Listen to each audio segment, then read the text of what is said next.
super glad you were here. We have just a couple of basic ground rules before we begin. One, please no flash photography. It is super distracting to the performers. And we have a photographer taking excellent photos from a distance. So we have that taken care of, and from up close. So please, if we could avoid flash photography, that would be magical. We usually have copyright issues with the filming of the show, but Shakespeare doesn't care. So if you would like to take video, please be aware that this is a rare opportunity to get to be in a live performance space. We are recording it, so you have access to that. So enjoy the live experience. We are creating a video for you. If you would like access to that later, we will have that.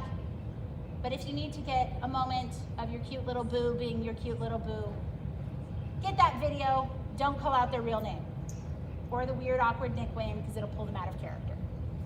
Right, okay, so aside from that, our favorite thing as performers is to get audience interaction. So please don't call out your student or your family or your boo's name, but please do laugh and interact. Shakespeare, this show was very funny, and there are lots of jokes. If you can find them in between all those Shakespearean words, then power to you, but they are very funny. So please laugh, please interact. We love it, it gives us energy. We can in turn give you more energy. Also, I'm Mrs. Seeley, and this is Mrs. Howe. Mrs. Howe. Yes. And thank you. I'm putting my phone on sleep now. And we are co-directing the show, so we're so excited to have you here tonight. Taming of the Shrew. It's definitely a show that we're excited about. So, thank you for coming. Thank you for coming. Thank you for supporting your people. Let's watch the show. Let's go.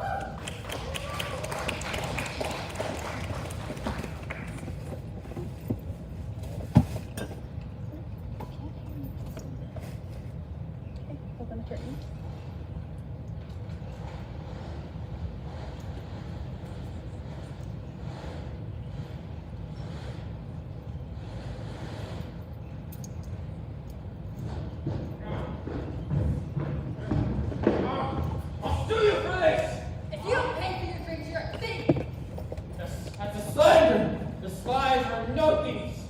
Look at your history. We came with Richard the Conqueror. I tricked on credit, and you must call me sir. Well, sir, who's going to pay for the glasses that you broke? Now you're paying for me. It's not my fault. I either get screwed in the glasses or get a softer floor. Not only that, it is too cold. Bring something warm up to my bed.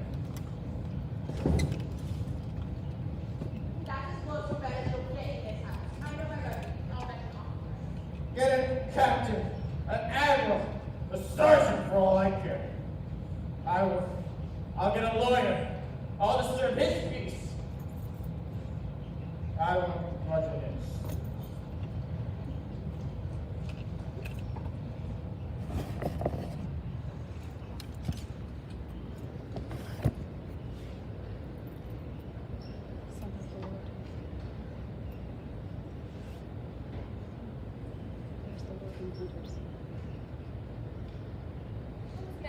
I charge thee, tender well my hounds. Bold merryman has a nasty gash to tend, and don't put powder with whiskey, least they fight. Sawest thou not, boy? Why, Bellman is as good as he. My lord, trust me, though he twice today sniffed out the dullest of the scent. Trust me, I take him as the better dog. Lord to fool, if Echo were as fast, I valued him as worth a dozen such. But feed them well, and look on to them all. Tomorrow I intend to hunt again. Yes, my lord.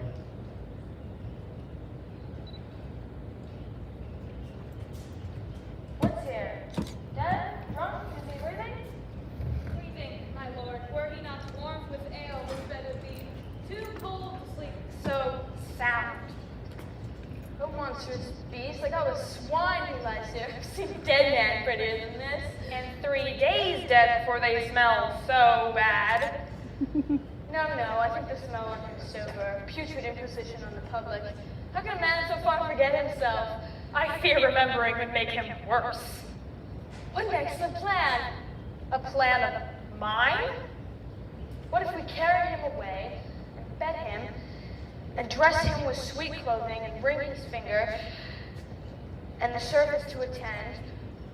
Would the man so far forget himself? He would deny he was ever such a lump. He'll believe whatever we say he was. Well then, we'll tell him his life before was but a dream. So take him up and manage well the jest. Carry him gently to the fairest chamber and hang it round on my wanton pictures. Wash his vomity head in warm water and burn sweet wood to make the lodging sweet. Procure me music ready when he wakes, and speak to him subserviently as, what is it that honor will command? Should we tell him about his hounds and horses? Yes, and his lady. Lady? What's his disease? We'll tell him that we will tell him that he lost his mind a while ago and forgot that he was a mighty lord. Give hint it is no jest. The truer you seem, the longer and better the game. My lord, he'll believe by our solemn diligence that he is no more than what we say he is. Then take him, gently bed with him. And to each his own duty when he wakes. Perhaps some traveling gentleman who means to sup and sleep in the public house tonight, your lady and your humble wife may show her duty and know her love. And have Bartholomew shed tears of joy to see her Lord restored to health. For 7 years who believed himself a beggar.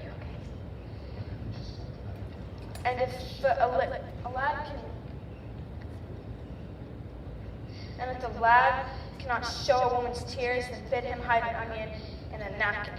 Bartholomew, as a gentleman, calling a drunken husband weeping for joy, how long can my men restrain their laughter? Where is that rascal that broke my glasses, drank my ale, and insulted me? Dear woman. Instead of whipping the stock, come see the good sport we're making of him tonight. Good officer, won't you join our revels too?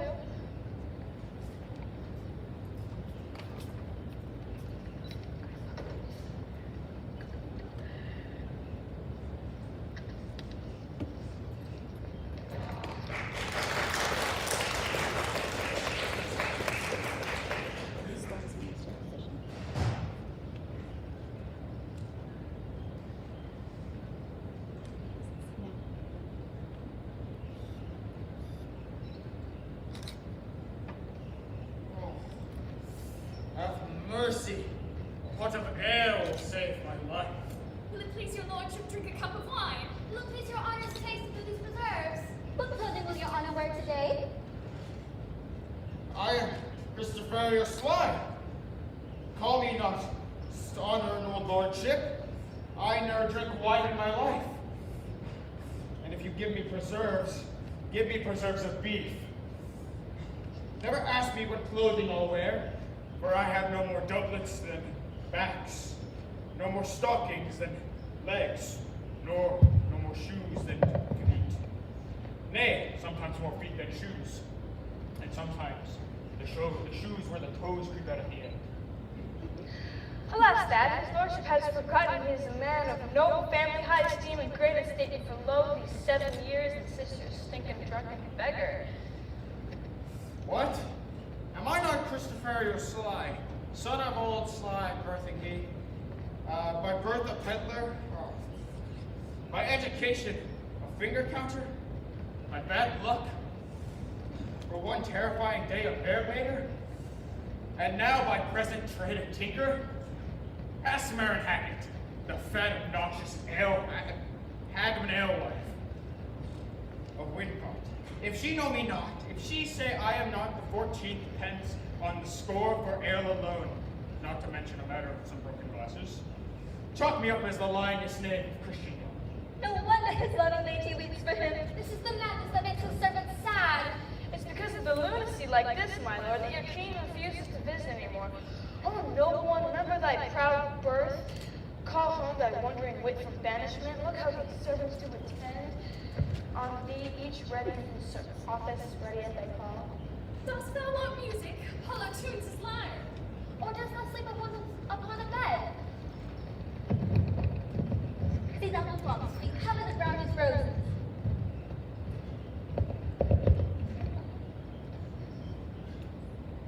Wilt thou ride?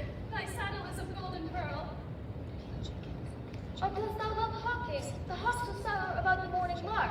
Or will thou hunt? The hounds of the will ride upon the heavens of the hollow earth. See thou the course, thy great hunter, swift as mighty steps, aye, fleeter than the roe. Dost thou want pictures? I will fetch them of the Dominus painted and running for the brook. For natural about to wipe his brow. Thou art a lord, nothing but a lord, and thou hast a lady far more beautiful than any woman who is wanting age. Aye, and yet she was the fairest creature in the world until her face was marred by tears for thee. Just now she wept as she was dressed, and still no other lady matches her. Am I a lord? And have I such a lady? Or do I dream? Or have I dreamed till now? I do not sleep. I see. I hear. I smell sweet things. I smell sweet savors. And I feel soft things. Upon my life, I am a lord indeed, and not a tinker, nor Christoferio sly. Well, bring our lady hither to our sight. And what I asked for before, a pot of ale.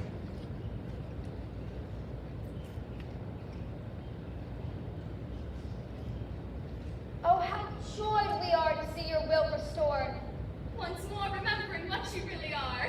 These 15 years you have been in a dream. Will it please your honor's majesty to wash your hands? These 15 years, I might fade a goodly nap. But did I ever speak in all that time? You spoke, but madly. You spoke as if you were thrown out of a goodly pub. You railed upon the hostess of the house and promised that you would sue her if she did not sell your ale on credit. And you broke your lady's heart from when she came. You called her Cicely Hackett, a kitchen slut. Ah, the woman's maid of the public house? Why, sir, there's no such house, nor no such maid, nor no such men as you have reckoned. And Stephen Sly, and John Naps of Greece, and Peter Turf, and Henry Pimpernel, and 20 more such names and men as these which were never nor no such men ever saw. How, Lord, be then that I am healed. Amen.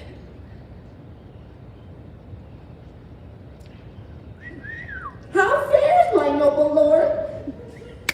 Better than I have in 15 years. Where is my wife? Hear, my noble lord. What is thy will with me? Are you my wife, and will not call me husband? My men call me lord, but I am your goodman. My husband and my lord and my husband, and I am your wife in all obedience. I know it well. What must I call her? Madam, Alice, madam, or Joan, Madam, nothing else some lords call ladies. madam? Madam wife, they say that I have dreamed and slept above some 15-year more. Aye, and that time seems 30 unto me, for being all this time abandoned from your bed. Poor thing. Servants, leave me and her alone. Madam, undress you and come down to bed. Thrice, noble lord, let me entreat of you to pardon me for a night or two, or if not so, until the sun be set, for your physicians have expressly charged and peril to incur your farmer lady, that I should absent me from your bed for a night or two. I hope this reason stands for my excuse. Aye, it stands so, that I may hardly tarry so long, but I would be loath to fall into my dreams again. I will therefore tarry in despite of the flesh and the blood.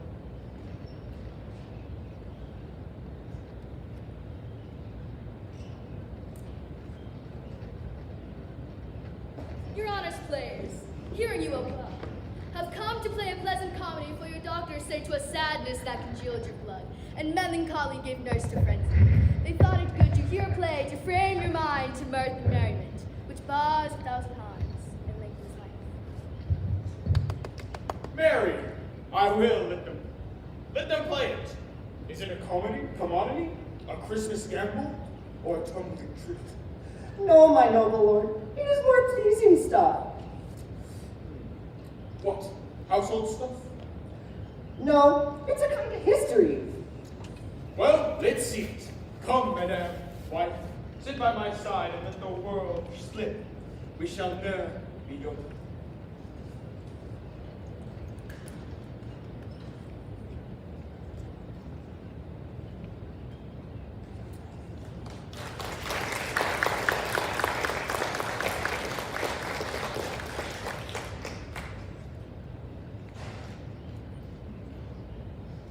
All my life I dreamed of Padua, and now here I am in the garden of Italy, nursery of art.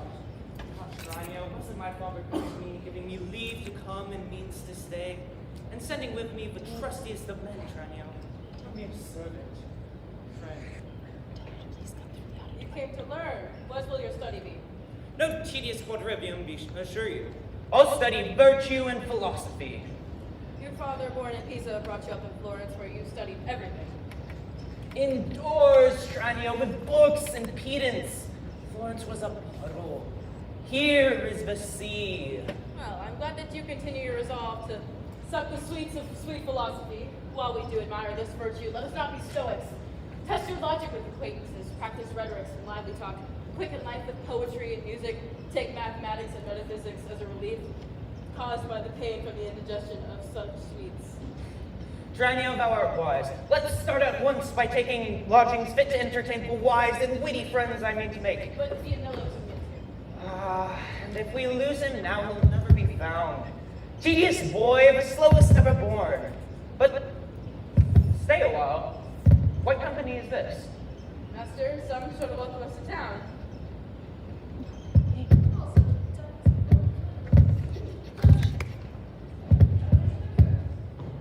Gentlemen, plead with me no more.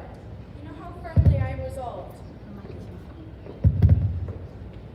I not bestow my younger daughter before I have a husband for the elder. If Caterina you desire to wed, because I know you well and love you well, I give you leave to court her at your pleasure. My peril. Rather, she is too rough for me. Hortensio, is this the wife you seek? I pray you, sir. Is it your will to make a fool of me amongst these mates? No mates for you unless you learn to show a friendly smile and speak a gentle word. Fear not, I want to taunt you with my smile. I'll poke your finger in your eye, I'll paint your face and use you like a fool. From all such devils, good Lord, deliver us. And me too, good lord.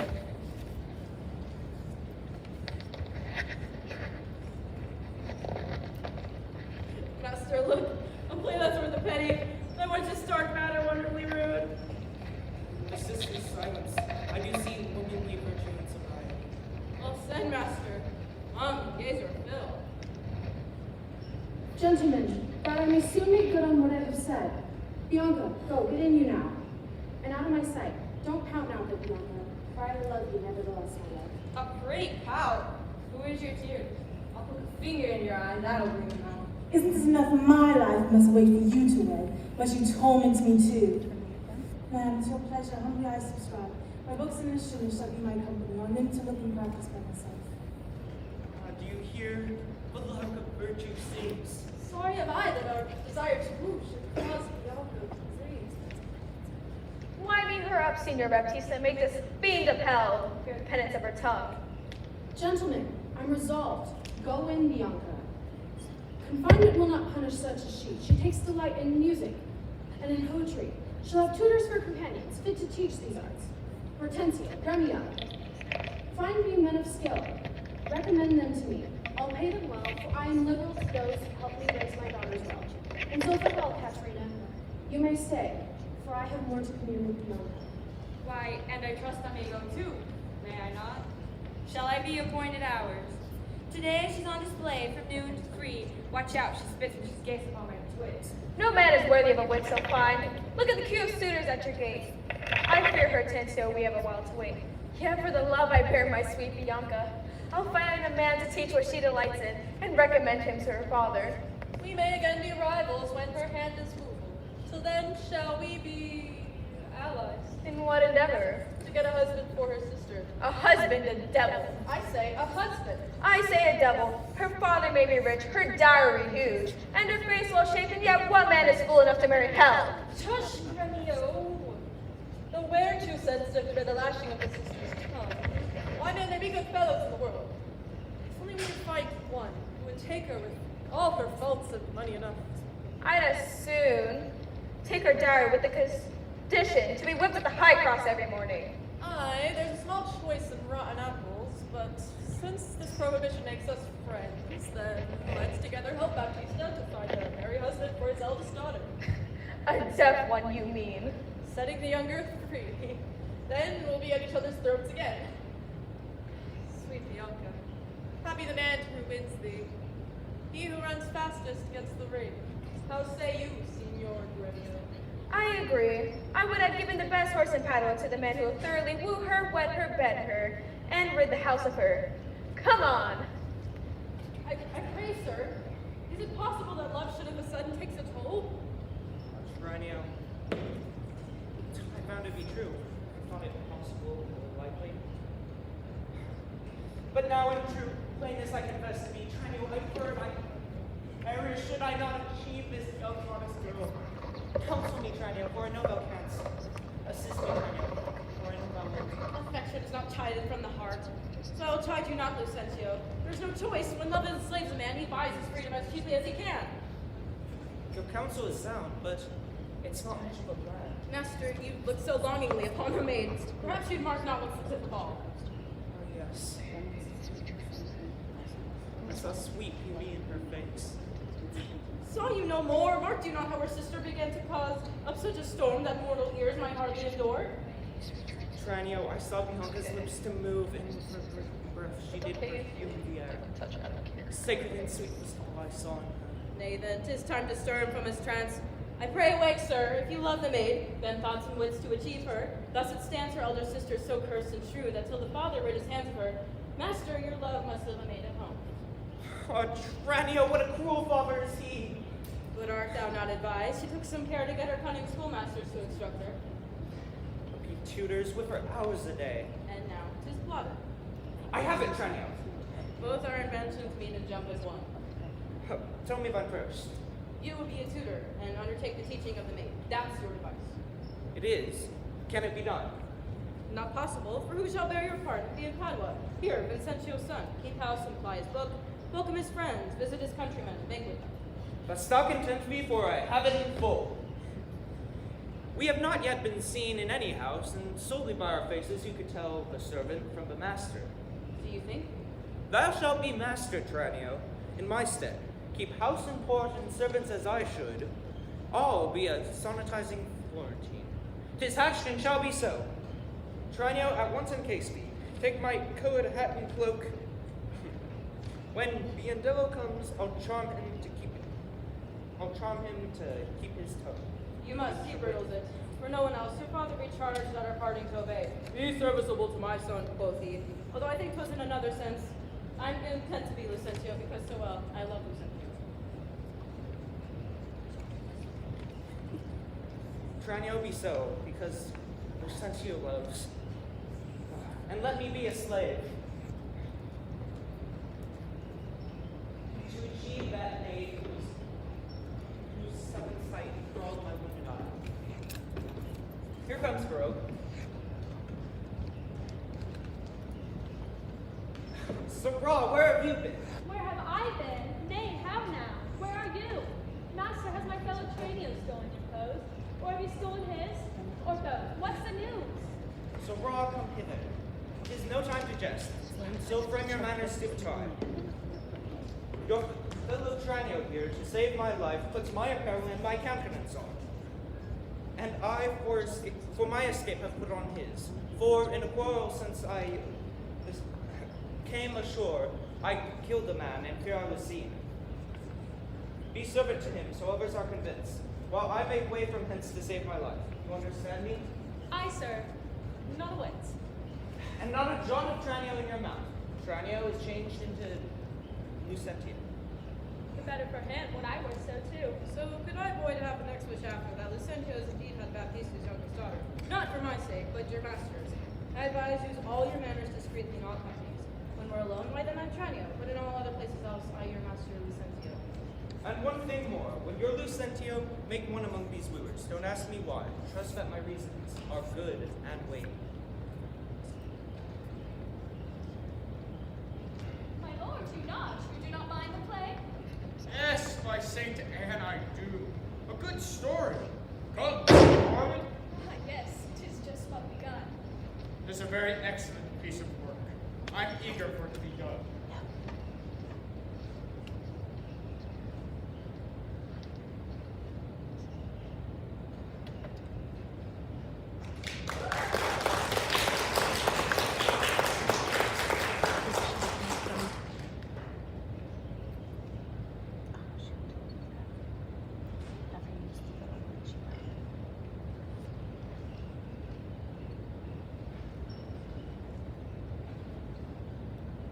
Use the little one.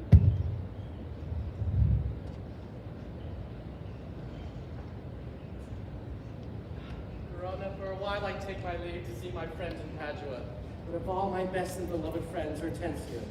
Ah, and this must be his house. Knock, Sir Grumio, I say. Knock, sir? Whom should I knock? Is there a man has refused you? I say, knock me here soundly, villain. Knock you, sir? Why, sir? Who am I, sir, that I should knock you here? No, I say, villain, knock me here and rap me well, or I'll knock you in your knave's pate. I want no fight with you. If I knock first, you'll knock second, by far the worse. If you'll not knock, I'll try my hand at ringing. I'll have you singing and dancing here. Help, masters, help! My master is mad! Now bid when I ask you, sir villain.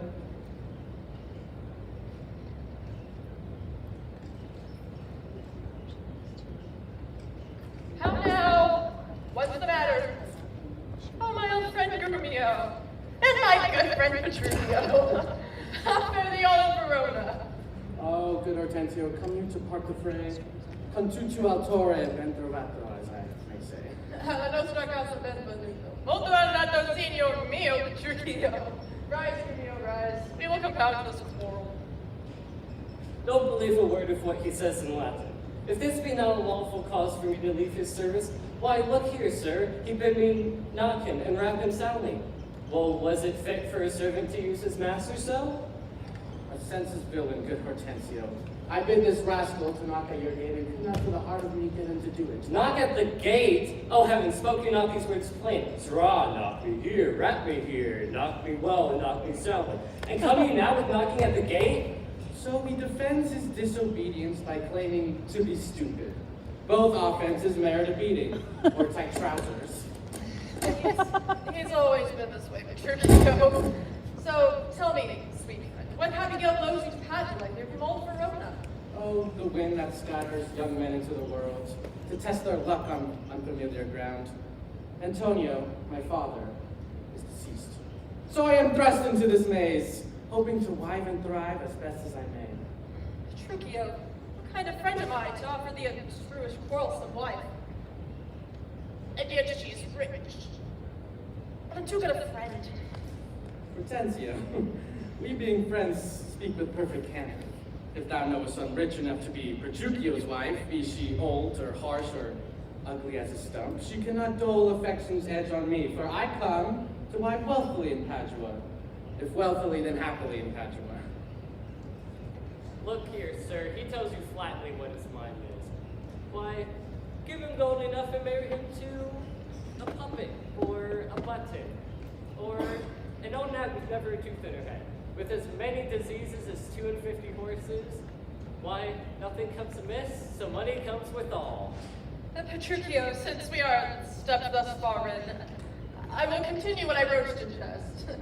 I can, Petruchio, help thee to a wife with wealth enough and young and beauteous. Her only fault, and that is fault enough, but She is intolerable, cursed and shrewish and forward, so beyond all measure that if my state were far worse than it is, I would not wed her for a mine of gold. Hortensio, peace.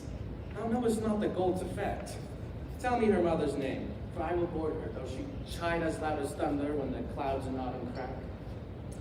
Her father's mother's name is Baptista Minola. Praise. Affable and praise. I've met her. Her name is Caterina Minola, renowned in Padua for her scolding tongue. I've met her mother, though I know not her. And she knew my father, deceased. Well, I will not sleep, Hortensio, until I see her.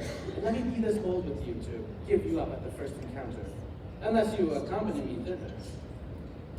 Nay, sir, I pray you, let him go while the moon lasts. If she stands him but a little, he will throw a figure in her face, and so disfigure her, that she shall not have eyes to see withal a cat. You know him not, sir. Well, then, Petruchio, I must go with thee. For Baptista's keep my treasure is his youngest daughter, beautiful Bianca. Suppose it a thing impossible that Caterina will be wooed. Baptista has sworn that none shall see Bianca until Caterina the Cursed have got a husband. Caterina the Cursed, the title for a maid of all titles the worst. Now shall my friend Petruchio do me grace and offer me disguise old Baptista in sober robes as a schoolmaster, well seen in music, to instruct Bianca, so that I may by this device at least have leave and leisure to make love to her and unsuspected court her by herself. They made such plots to get a woman's money, they'd be hanged for thieves. But to get her daughter, honest young gentlemen defraud a woman, so they can call her mother? Tush, Gremio! There's the rival of my love. Which, the rich old man or the poor but young?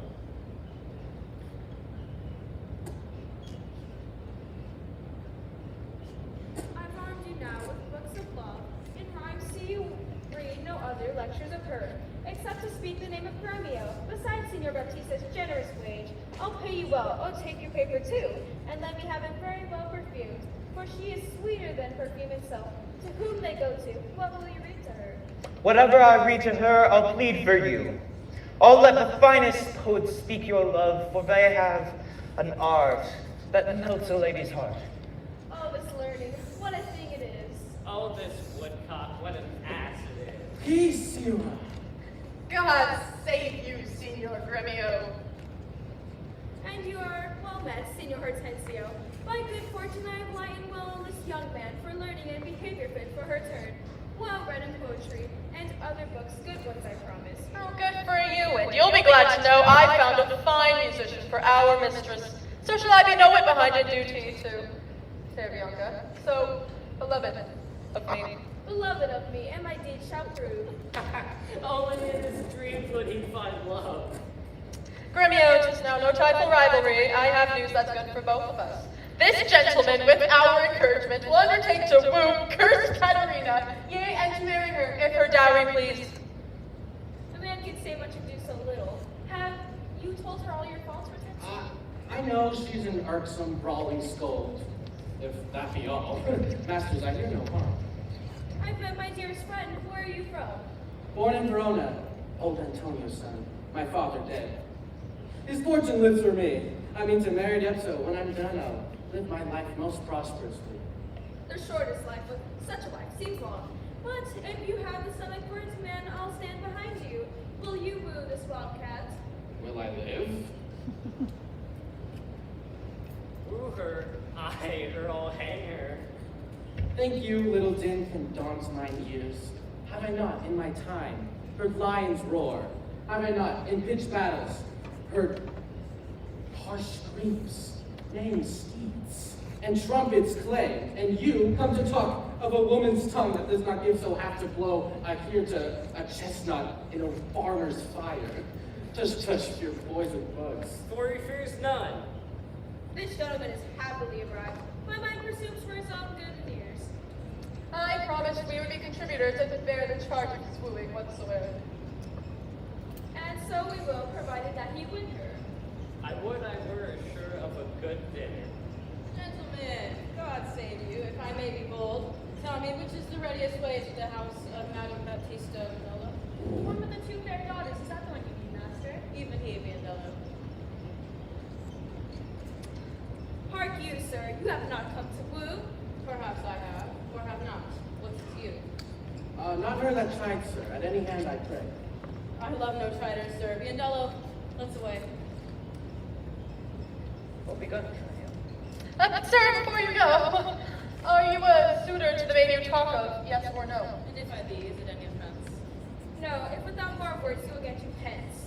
Why, sir, I pray, are not the streets as free for me as they are for you? But so is not she. For what reason, I beseech you? For this reason, if you'll know, that she is the love of Signor That Gremio. she's the chosen of Hortensio. Fair Helen of Troy had 1,000 wooers, sweet Bianca surely merits 3. And I, Lucentio, shall make the 3rd. Or do you claim she has not the beauty enough to claim 3 wooers? Is that What? the word? This gentleman will out-talk us all. Sir, let him talk. Fear not his boast. Bianca's stable has too many mares. My Caterina's has but one to run. So, did you ever get to see Baptista's daughter? No, sir, but I do hear you have 2. The one is famous for a scolding tongue, as for the other, beauteous modesty. Sir, the first for me, let her go back. Yeah, leave that labor to great Hercules. Sir, understand you this of me in sooth, the youngest daughter for whom you hearken for, her mother keeps from all access of suitors, and will not promise her to any man until the elder sister first be wed. The younger then is free, and not before. Then you're the benefactor of us all. So will you share the joy You'll see of the cost of Petruchio's wooing? You'll see my gratitude, Petruchio. Let the 3 of you this afternoon come visit me and drink to our mistress's health. And do as adversaries do in law. Strive mightily, but eat and drink as friends. Oh, excellent motion. What are we waiting for? Motion's good indeed, and be it so. But first, Petruchio, come with me, and with Baptista, I will sponsor you.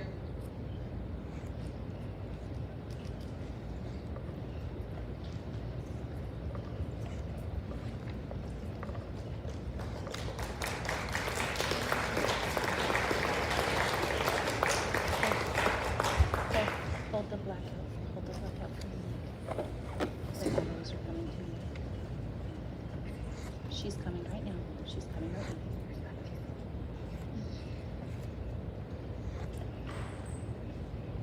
now. Okay, she's in the hallway. She's in the hallway right there. Coming. Good sister, wrong me not, nor wrong yourself. To make a bondmaid and slave need I disdain. If you dislike the bands that I wear, untie my hands. I'll pull them off myself. You're the way to my petticoat to what you will command me will I do. So will I know my duty, my elders. Of all thy suitors, here I charge thee. To whom thou lovest best, see thou dissemble not. Believe me, sister, of all them in the line would never yet beheld a special face like a fancy one than the other. Minion thou liest, is it not Hortensio? If you wish for him, sister, here I swear, I'll plead for you and you shall have him. Oh, now I see. You have Gremio to keep you fair. Is it for him that you resent me so?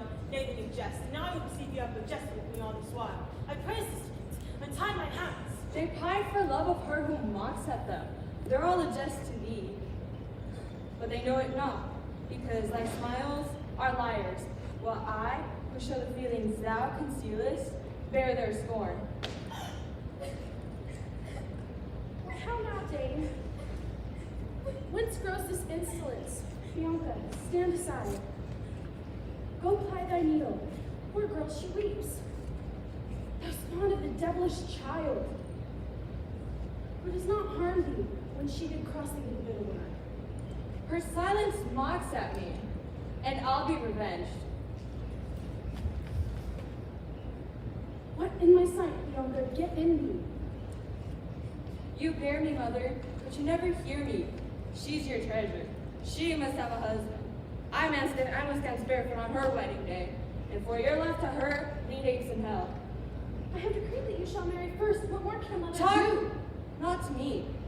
I'll shed my tears alone, because no one hears nor tells of any good in me. Is ever a mother more grieved as I? But who comes here?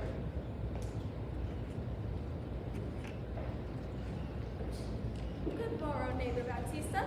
Good morrow, neighbor Gremio. God save you, gentlemen. And you, good madam, pray, have you not a daughter called Katharina, fair and virtuous? I have a daughter, sir, called Katerina. You are too blunt. Go on and orderly. You wrong me, Signor Gremio. Give me leave. I'm a gentleman of Verona, sir, that, hearing of her beauty and her wit, her affability and bashful modesty, her wondrous qualities and mild manners, am bold enough to show myself forward guest within your house to make mine eyes the witness of which report I have oft have heard. And for entrance of my own entertainment, I do present you with a man of my own. Cunning with music and mathematics, to instruct her fully, though I know she is not ignorant, except of him or else do me wrong. His name is Licio of Mantua. You're welcome, sir. And he for your good sake. But for my daughter Katerina, this I know. She's not the one you want. She's more my grief. I see you do not mean to part with her, or else you like not of my company. Mistake me not. I speak but as I find. Where are you from, sir? What may I call you? Petruchio of Verona, Antonio's son. A man known throughout all of Italy. I know him well. For what will her say? Saving your tail, Petruchio, I pray let us, that are poor petitioners, speak to Bakar. You are marvelous, Lord. I believe in getting to the point. I doubted not. Will you recurse your wooing? Neighbor, this is a fine gift, I'm sure which you must pay with your daily wage. I, on the other hand, freely give you this young scholar, cunning in Latin, Greek music, and mathematics. His name is Cambio. 1,000 thanks, Signor Gremio. Welcome, good Cambio. But gentle sir, I believe I know you not. May I be so bold to know the cause of your coming? Pardon me, sir, the boldness is mine own. That being a stranger in the city here, do make myself a suitor to your daughter, unto Bianca, fair, virtuous. Nor is your firm resolve unknown to me. In the preferment of the eldest sister, that liberty is all that I request, that upon knowledge of my parentage, I may have welcome among the rest of who. And towards the education of your daughters, I will bestow a simple Greek Latin book. If you accept them, then their worth is great. Vicentio is your name? Where from, I pray? Of Pisa, sir, son to Vincentio. Mighty man of Pisa. But I report, I know him well. You're very welcome, sir. Take you the lute, and go see your pupils presently. Law within! Leave these gentlemen to my daughters, and tell them both these are their tutors. Bid them use them well. We will go on a little walk in the orchard, and then to dinner. You all are welcome. Signor Baptista, business presses me, and every day I cannot come to woo. You knew my father well, and in him me, left me heir to all his lands and goods, and I am better rather than decreased. So tell me, if I'm to get your daughter's love, what dowry am I to have for her as a wife? After I die, and one half of the wedding, some 20,000 pounds. And for that dowry, I'll secure her wealth and widowhood, if she survive me. Let papers be drawn between us, and covenants be kept at either hand. When the special thing is well attained, that is her love, for that is all in all. Why, it is nothing, for I tell you, mother, I'm as peremptory as she is proud-minded, and where two raging fires meet, they do consume the very thing that does feed their fury. For little fire grows great with little wind, though huge gusts of fire do destroy all. So I to her, and so she yields to me, for I'm rough, and will not let it be. Well, mayest thou woo, and happy be thy speed? But be thou armed for some very unhappy words. Aye, to the proof. Mountains are for wings that shake not, though they blow perpetually.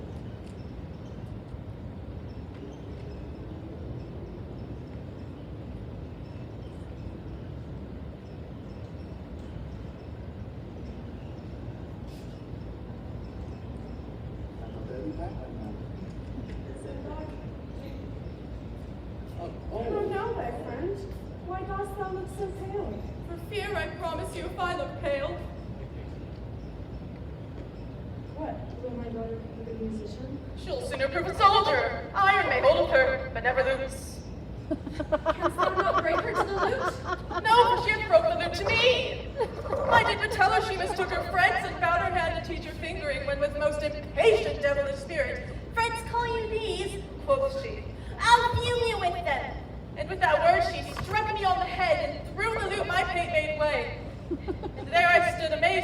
while.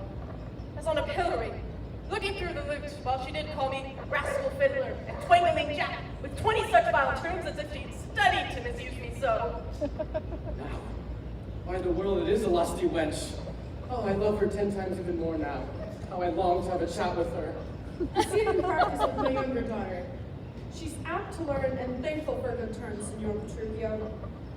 Will you go with us, or shall I send my daughter Kate to you? I pray you send her. Ooh, I'll attend her here and woo her with some spirit when she comes. Say that she rail. Why, then I'll say she'll sing as sweetly as a nightingale. Say that she frown. I'll say she look as clear as morning roses, newly washed with dew. If she should bid me pack, I'll give her thanks. If she deny to wed, I'll create the day when I shall ask the bands to we be married. Good morrow, Kate, for that's her name I hear. Have you heard of something hard of hearing? They call me Katerina, that's the top of me. You lie. In faith, for you are called plain Kate, and bonny Kate, and sometimes Kate the Cursed. But Kate, the prettiest Kate in all of Christendom, Kate, of Kate Hall. For dainties are all Kate, my super dainty Kate. Now, let me take this Kate of my consolation, for hearing thy mildness praised in every town, thy virtue spoken of, and thy beauty sounded, my heart was stirred to woo thee for a wife. Stirred? Let the cook that stirred this gruel pour it to beggars and serve it on the floor. You pour me out and taste it and let my love be wasted? Resist me not, my pièce de resistance. I am no piece of thee. For without thee, I bake, I boil, I seethe for the love of thee. What cook would roast me up a dish so foul? Oh, what, I a fowl? You call me a geese. A turkey, rather. Ooh, better yet a duck. I am a table spread for thee. More like a one-legged milking stool. Thou hast said it. Come sit on me. Asses are made to bear, and so are you. Women are made to bear, and so are you. I'll bear no burden given me by you. I will make every burden of thou and fix it with love. And every day with me will be filled with light. Any day with you is as dark as night. Oh! Oh! I will make our love lighthearted in the dark. In faith, my heart's too light for you to catch. Thou art the whole of my holy match. Whole or part, I'll make no match with thee. Thou art the fire that has lit a match. Oh! Ooh! Your light is madness, not for me. Though I'm as heavy as my weight should be. Should be? Should buzz. Well said and like a buzzer. Come now, you wasp. For in faith, you are too angry. If I be waspish, best beware my state. My remedy is then to pluck it out. I! Oh! If this one can find it where it lies. Where does a wasp keep its stink? In his tail, maybe? His tongue. Whose tongue? Yours if you talk about tails and so farewell. Oh, what? My tongue with your tail? Nay, come again, good Kate. I am a gentleman. Now that, I'll test. Oh! I'll cuff you if you strike me again. A cuff of lace and a lacy rub. Are you a man or an old maid's curtain? I'll gladly be the lacy dressing gown that covers you prettily after you bathe. You'll tat no lace of mine. That's fair. What's fair? Oh, I tit for tat, good Kate. Nay, come, Kate, come. You must not look so sour. It's my fashion when I see a slug. I make no fist, therefore I am no slug. A slug that leaves a trail of slime. Show it to me. If I had a class, I would. I will be a snail to share a house with thee. A louse's house is not for me. Your blouse, sweet mouse, is mine treasure house. Nothing in this house belongs to you. Until you sweetly whisper me, I do. I'd rather enact me, melt me down for glue. Oh, those are the words I wish to hear. She melts for me. I better go before you get too sticky. You will not resist me, my sticky bun. I'll poke you in the eye, so let me go. I'll never let you go.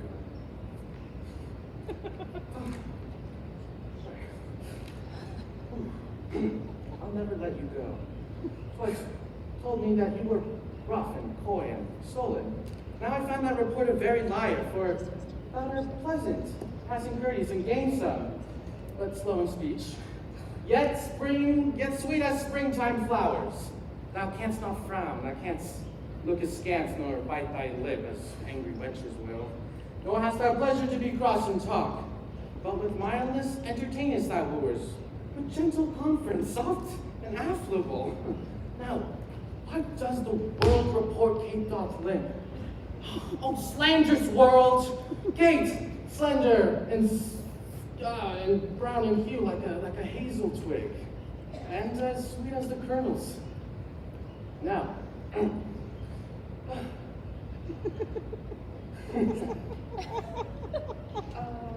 where did you study all this goodly speech? Oh, it is extempore from my motherhood. A witty mother! Witless else her son. Am I not wise? Yes, keep you warm. Marry, so I mean sweet Katharina, in thy bed. And therefore, setting all this chat aside, thus in plain terms, your mother has agreed that you shall be my wife. Your dowry agreed on, I will marry you. You see, Kate, I'm a husband for your turn only, whereby this light I see thy beauty, for I must be married to no man but me. For I'm he that sent to tame you, cat, and turn you from a wild cat to a cat, comfortable with other household cats. Oh, here comes your mother. You must never make denial, for I am he that must marry you. Did you hear of talking cats? That's a pun on her name. Kate and cat. She came there. You're a senior at Petruchio. How fair are you with my daughter? How could one fare but fair with one so fairly? Why, how not, Carolina? You're the youngest? How dare you call me daughter? I thought my sister suitors were buffoons. But they're Solomons compared to this. Mother, just as yourself and all the world that talked amiss of her, talked amiss of me. For she's not shrewish. If she is shrewish, it's by her plan to test the men's faithfulness that do try to woo her. For she's not quarrelsome, she's modest as the dove. She's not hot, but moderate as the flame. And to conclude, we so well agreed together that upon Sunday is wedding day. I'll see thee hanged on Sunday first. Hark, Patricia, she says. She'll see thee hanged first. Is that your fair fairy? Good night on our part. Be patient, gentlemen. I choose her for myself. If she might be pleased, what's that to you? And we bargain between us being alone that she'll be rude to me in company. I tell you, it is incredible how much she loves me. Oh, sweet Kate. Now, give me that hand, Kate. I will unto Venice to buy apparel for the wedding day, provide the feast, and bid the guests. And mother, Katharina is the wife that I have longed for, and she has saved herself for me.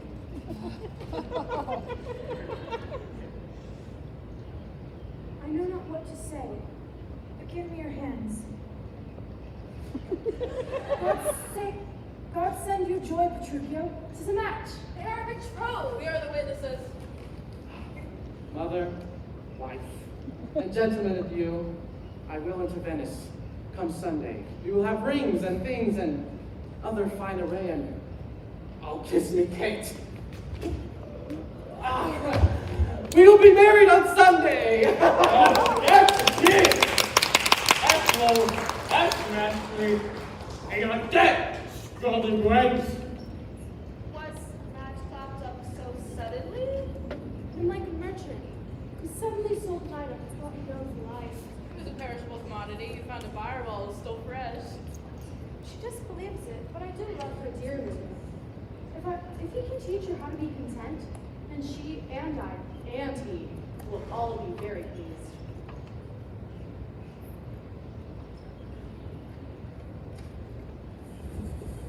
Blessings enough for everyone, my friend. So now, Batista, to your younger daughter, now is the day we have all long looked for. I am your neighbor, and what's sooner first? Where's your longtime rival, Hortensio? I am here for love. He's not. And I am the one that loves Bianca more than words can witness or thoughts can guess. Youngling, thou canst love so dear as I. Graybeard, I love that.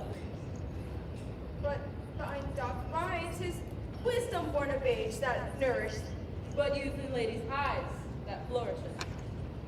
I'll settle this. Who can provide for her?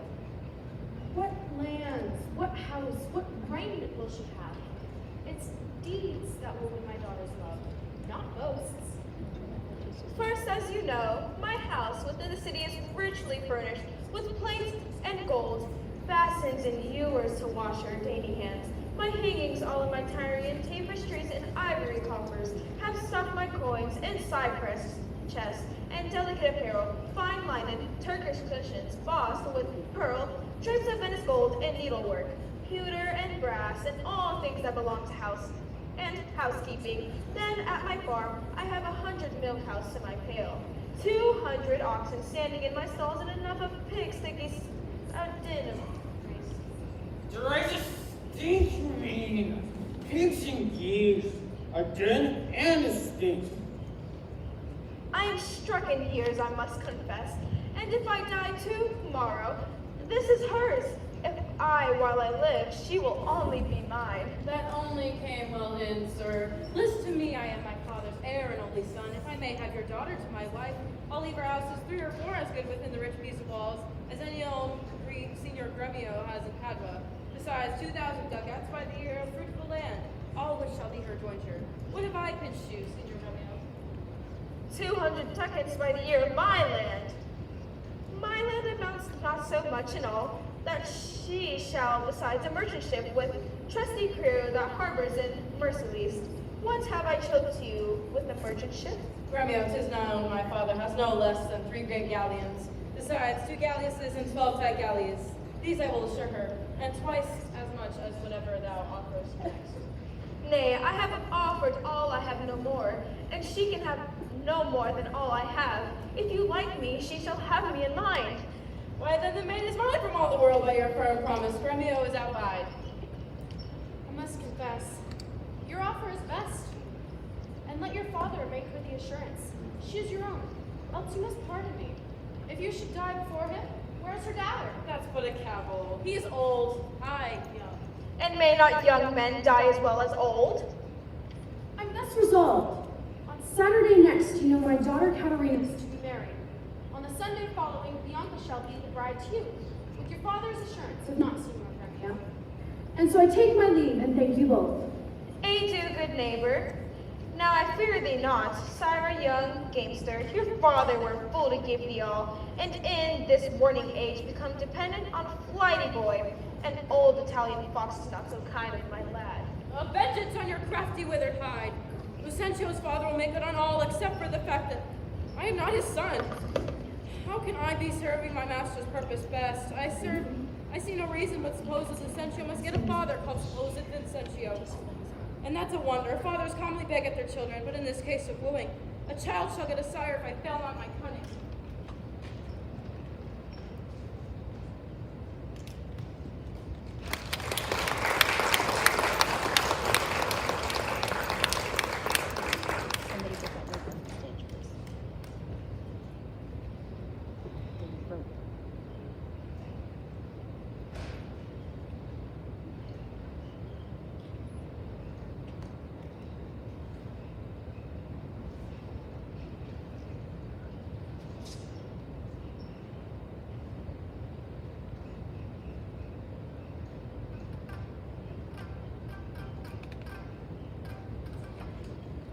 Fiddler, forbear, you grow too forward. Have you so soon forgot the twanging lute her sister gently strummed against your head?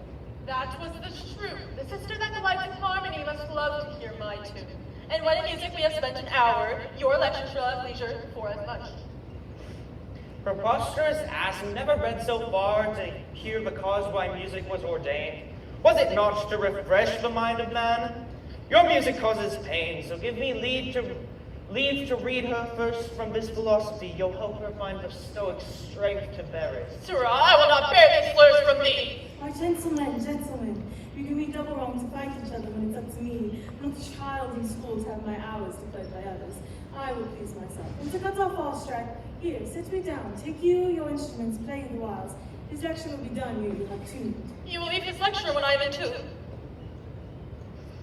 That will be never. Tune your instrument. Did you hear him? He'll never be in tune. You interfere in the square. Well, if you last. Here, madam. Hic ibat samois, hic est segiatelis, hic stera priami regia celsa senis. Construe them. Hic ibat, as I told you before. Samois, I am Lucentio. Segiatelis, disguise us to get your love. Hic steterat, and that Lucentio that comes a wooing. Priami is my Mantranio. Regia, bearing my name. Celsa senis, that we might beguile the old patrol. Madam, my instrument's in tune. What's here? Oh, God, trouble jaws. Spin the whole man and tune again. Now let me see if I can construe them. Take you back to Samois? No, you're not. I guess Segiatelius? I trust you not. Ex tetra premii, take heed, hear us not. Regia, zoom not. Celsius Sinius, stare not. Madam, 'tis now in tune. Oh, but the bass. The bass is right, 'tis the bass, knave, that jars. Oh, fire, fruit or pedances. Now for my life the knave doth court my love. Well, what will you do about it? Hey, buffoon! Knock him a good one in the head if you dare. That's what a man does. Patience, my lord husband, and see how it all plays out. In time I may believe, yet I mistrust. Mistrust it not. My words follow my heart, and my deeds make faithful on my words. I must believe my teacher, else we sure should be arguing still upon that doubt. But let it rest now, Lucio. To you, good masters. Take it thus pleasant that I have been as pleasant with you both. You may go walk. Leave me a while. My lessons make no music in 3 parts. Are you so formal, sir? Well, I must wait. And watch him close, in case he grows confused what instrument his fingers ought to play. Madam, before you touch the instrument, to learn the order by fingering, I must begin with rudiments of art, to teach you octaves in a clearer way than hath been taught by any of my trade. And there it is in writing, fairly drawn. Oh, I passed my octaves long ago. Yet read the octaves of Hortensio. Though I am the roots of bread and cold, Ray, to plead Hortensio's passion, me, Bianca taken for thy lord, Fa, that loves with all affection, Sol La, 1 clef, 2 notes have I, Ti Do, show pity or I die. This is your octave, Tut I like it not, old fashions please me best. I'm not a child to drop everything, chase some novelty. That's a good doctorate for women, eh? No inconvenient for a man. Mistress, your father prays you leave your books and go to dress your sister's chamber. Tomorrow, you know, is the wedding day. Farewell, sweet masters, to you both, I must be gone. Faith, mistress, then I have no cause to stay. But I have cause to prize this pedant. I think he looks as though he were in love. Yet if thy love, Bianca, be so cheap that thou canst sell for a tutor's price, then thou art not as worthy as I thought. If such a clown as that can win thy heart, Hortensio, heartbroken, will depart.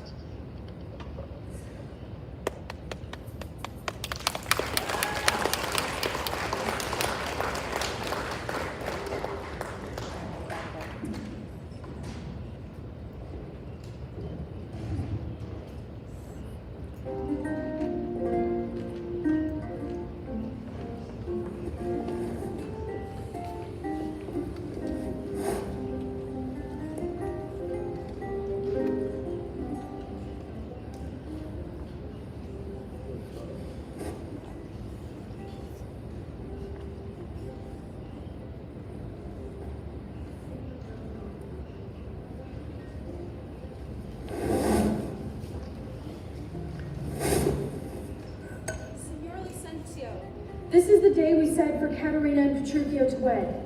And yet we hear not of our son-in-law. What will be said?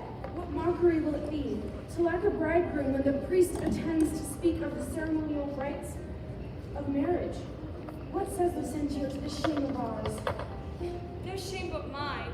For first, I must be forced to give my hand against my heart unto a mad-brained ruse-wife full of spleen.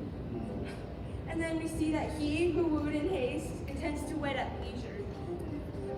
I told you, he was a frantic fool, a bitter jester, and to be noted for a married man, billable 1,000 marks the day of marriage, fake feast, invite friends, proclaim demands, yet never means to wed where he hath been. Now must the world point at poor Katerina and say, lo, there lies mad Petruchio's wife. If it would please him, come and marry her. Who would rush to marry you? A moment slow and you're chiding like a crow. Patience, good Katerina, and Baptista too. Upon my life, Petruchio means well. Whatever fortune stays him from his word, though he be blunt, I know him passing wise. Though he be merry, yet wittle, he's honest. I thought I saw a glint of hope, but now I wish I never looked at him. Go, lady girl. I cannot blame thee now to weep, for such an injury would vex the very saint. Much more of a shrew of thy patient humor. Master, master. News, old news, and such news you've never heard of. Is it new and old too? How mayest that be? Is it not news to hear Petruchio's coming? Has he come? Well, no, sir. What then? Well, he's coming. When will he be here? When he stands where I am and sees you there. But say it was then. Petruchio is coming, dressed in such a mix of ancient fashions and foreign styles. Beggars' rags and women's jewelry, feathers, flowers, kerchiefs, and cravats, and swatches of every color that's ever been invented, and some that have never been seen by the human eye. That one could think he could swap clothes with every man and woman, child, horse, cat, or statue that's met on the road to Padua. Who comes with him? His servant Grumio, as madly dressed. A stocking on a single leg, a hip boot on the other, and a hat that has a feather from every bird that has ever lived in Venice, or has visited this year. A very monster in his library, not a Christian footboy or a gentleman's lackey. I fear we know his character from his clothes. Don't hypocrites dress finely to hide their sins? So he, man of honor, dresses meanly. That's right. Fine clothes hide many a name, and rags conceal many a noble heart. I'm glad he's come, howsoever he comes. Why, sir, he comes not. Dost thou not say he comes? I said the horse comes with him on his back. Why is that not all in one? Nay, by Saint Jeremy, I give you a penny. A horse and a man is more than one, but not that many.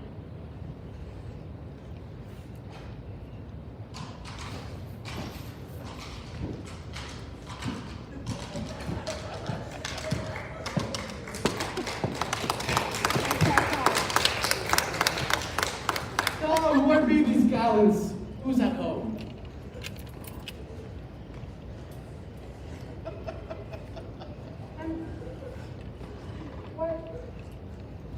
You are welcome, sir. I'll come indeed, but I'm not well. Are you ill? Healthy, but highway weary. Not so well apparelled as I wish you were. I saw that I was late, so I dressed in haste. And in the dark it seems. Now, where is my Kate? Where's my lovely bride? How's my mother? Gentles, methinks you frown, and wherefore gaze upon this goodly company as if they saw a comet or a prodigy. Why, sir, you know this is your wedding day. First, we were sad, fearing you would not come. Now sadder, you've come even more unprovided. Don't this habit shame to your estate? An eyesore to our solemn festival. And tell us, what occasion of importance hath also long detained you from your wife, and sent you hither so unlike yourself? Tedious, if I were to tell you. it would break your hearts. Not fitting for a festival. Suffice it, I come to keep my word. Now, where is Kate? I stayed too long here, and the morning wears. 'Tis time we were at the church. See not your bride in these unreverent robes? Go to my chamber and put on clothes of mine. No, not I, believe me. Thus, I'll visit her. But thus, I trust you will not marry her. To me, she's married not unto my clothes. Could I repair what she will wear in me? As I can change these poor accoutrements to wear well for Kate and better for me. But what a fool am I to chat here with you when I should bid good morrow to my wife and bid the title with a lovely kiss.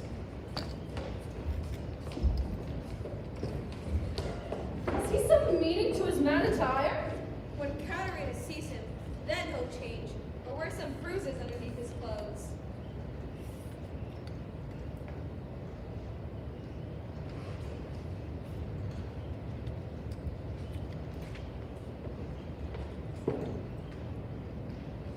I'll find a man to act the part of your father. Whatever he be, it takes but little skill for one old man is very like any other.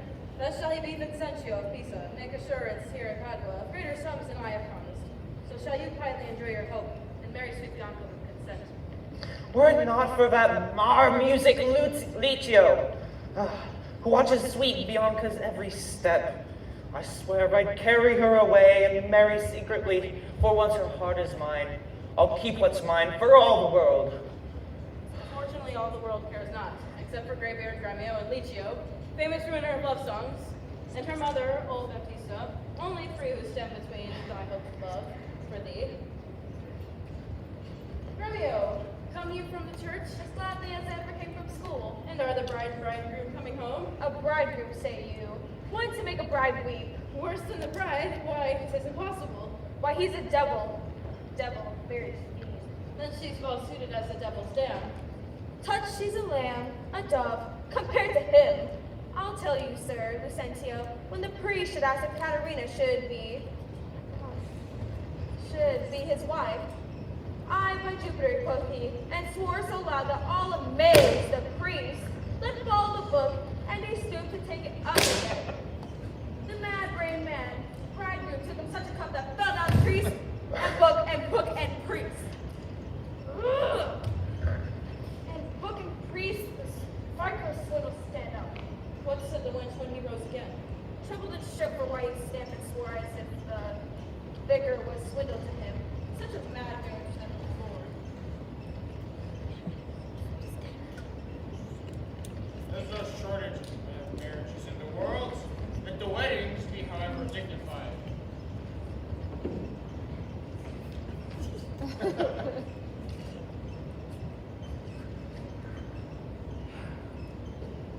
Gentlemen and friends, I thank you for your pains.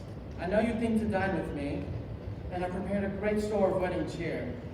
But so it has doth called my haste, and therefore I mean to take my leave. Is it possible you away tonight? I must away today before night come. Make it no wonder if you knew my business, you would treat me rather go than stay. And on his company, I thank you all. Dine with my mother, drink a health to me, and for I must hence. And farewell to you all. Let us entreat you to stay till after dinner. It may not be. Let me entreat you. It cannot be. Let me. I'm content. Oh, really? You are content to stay? I'm content you shall entreat me to stay, but yet not stay, entreat me how you can. Now, tell me, if you love me, stay. Groom me on my horses. Aye, sir. They be ready. Nay, then I will not go. Today, or tomorrow, do or say what you like. The door is open, sir. There lies your way. You may be jogging while your boots are green. For me, I'll not be gone till I please myself. You take too much authority and show too little sense for me to go with you. Okay, content thee, prithee. Be not angry. I will be angry. What hast thou to do? Aye, sir. Mother, be quiet. You shall stay my leisure. They shall go forward, Kate, at thy command. Obey the bride, you would then attend. Go to the feast, revel and domineer, carouse full measure and be maidenhead, be mad and merrier. Go hang yourselves, but for my bonny Kate, she must with me. Nay, look not bid, nor stamp, nor stare, nor frown. She's my goods, my chattel. She's my house, my household stuff, my field, my barn, my horse, my ox, my ass, my anything. And here she stands. Touch her, whoever dare. For anyone who comes in my way onto Padua, Gumio, drop off thy weapon. These are the seized with thieves. Kate, prithee, be not afraid. I will buckler thee against 1,000,000. Ooh. Nay, let them go, a couple of peaceful souls. When they knock quickly, I should die with laughing. Of all matches, never was he liked. Mistress, what's the opinion of your sister? That's being mad herself, she's madly made. Hi, you, Patricio. It's Catherine, and Catherine is the root. Do you wig me? That was funny.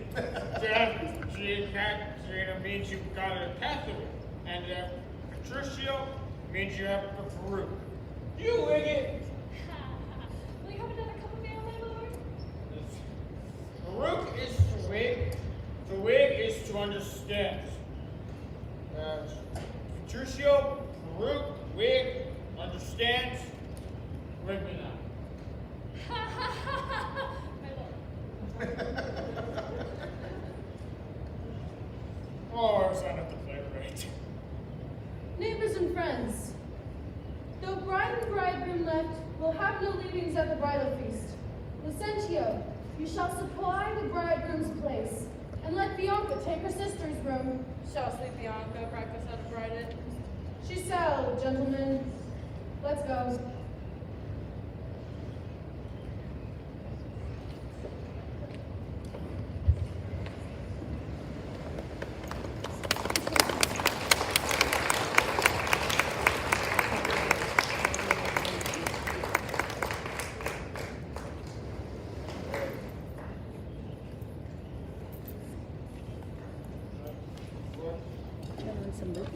What? We will have a 10-minute intermission. That was words, right? That was. Okay. 10-minute intermission. Gentlemen off to the left, ladies off to the right if you need to use the facilities. Thank you so much for going. 10 minutes. We'll figure out what's going on with the mics.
Steven's still the same.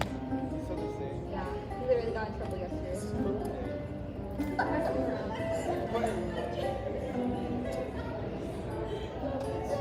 I know. My sister is in a play, so I just want to play that. Oh, who's your sister? One. Oh, Brenda? Oh, then he was related. Oh, so cool. I never knew that. Oh, is it? That's good. I do like the Pretty good. ALA. It's still the same. Yeah, definitely. How do you like It's fun, but at the same time, it's alright. Yeah. Students. Basically the same here. Gonna make you backstage when it goes to high school.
Oh, were you there for intermission, the intermission practice? The curtain call? No. Okay.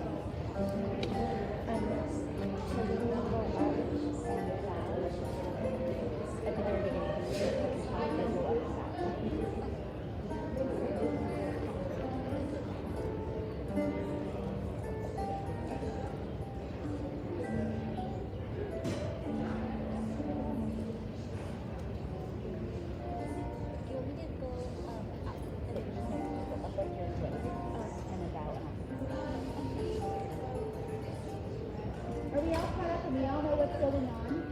Or we're faking it? It is tricky. Okay, so just because we want you to understand the second half of the story, let's tell you what just happened. Okay, Cliff Notes version.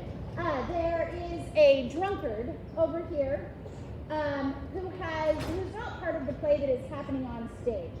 He has been kicked out of the ale house for rising a ruckus and is found by a lord and his huntsman.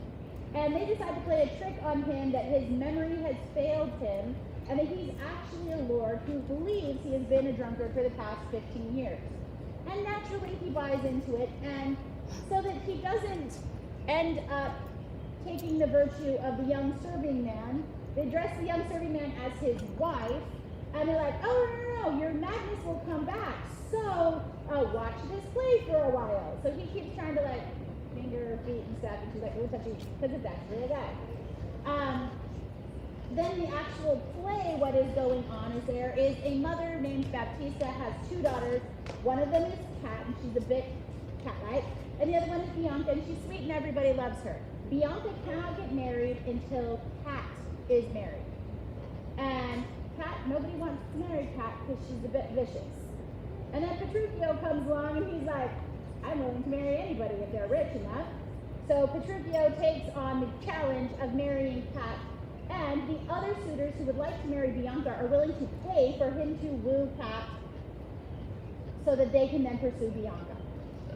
And then Petruchio decides that the best way to tame this particular cat is to out-crazy her. He shows up at the wedding, starting that particular journey of out-crazying her. And we'll see if it works. Ready for Act 2? I will out-crazy you until you're calm. I don't know that it works as well on junior high students as it works on Shakespearean women. Okay, are we ready for Act 2? Please, take your seats. We will begin forthwith, because that's a Shakespeare word. No. Let's go. What about alcohol?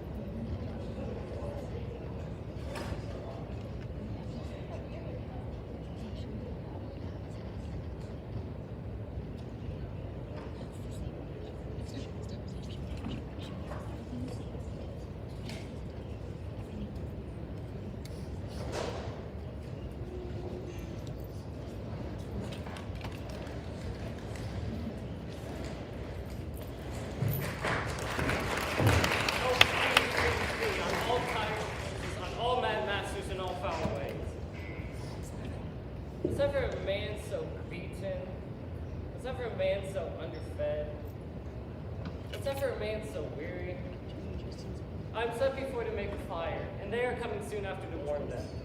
Oh, Curtis! Who is it that calls so coldly? A piece of ice. If thou doubt it, thou mayest slide from my shoulder to my heel, with no greater room from my head to my neck. Is my master and his mistress coming, Grumio? Oh, aye, Curtis, aye, and therefore fire. Is she as hot as Shrew, she's reported?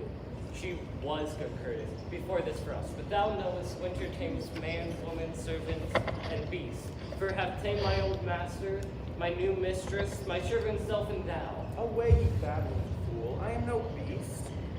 Babbling keeps my jaw in motion. What part of thee is moving, Curtis? Will thou make a fire, or shall I complain unto our mistress, whose hand, she now being at hand, thou shalt soon feel thy cold comfort for being slow in thy hot office? First, good Grumio, tell me, What will this house be like with our new mistress in it? It'll be a cold house, Curtis. For our mistress is a block of ice, and if thou layest not a fire, he'll chill or freeze us all. Do thy duty and leave gossip till I thaw. But first, Gabriel, news. May I not stand here a little melt before you squeeze me like a sponge? It's your rump that's in the fire. Let the top of you speak while the bottom burns. Here's my news. Is supper ready? Where's the cook? The house trimmed, rushes strew, cobwebs swept, the serving men in their new fustaine, their white stockings, and every officer his wedding garment on? Be the jacks fair within, the jills fair without, the carpets laid and everything in order? All ready, and therefore, I pray thee, news. First, know my horse is tired, my master and mistress fallen out. Quarreling already? No, I said fallen out into the dirt, and thereby hangs a tail. Then let's hear it. What did I Here. There! This is to feel a tale, not to hear it. I meant to tell the tale to your ear while the rest of you went about your duty. But since you refuse to lend it, I will tell the tale to the whole useless corpse of thee. And for me, we came down a foul hill, my master riding behind my mistress. Both on one horse? What's that to thee? Why a horse? Tell thou the tale, but hast thou not crossed me, thou shouldst have heard how in Myria place, how her horse fell, and she under her horse, how thou shouldst have heard how he beat me because her horse stumbled, how she waded through the dirt to pluck him off me, how he swore, how she prayed that never prayed before, how I cried, how the horses ran, how I lost my coconuts, and many other things of worthy memory, which shall now die in oblivion without you ever knowing.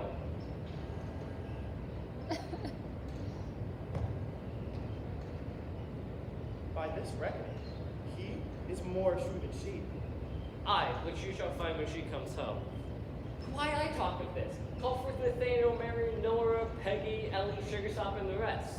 Let their heads be sleekly combed or bonneted. Are they ready? They are. Call them forth. Do you hear, ho? Come forth to face our new mistress.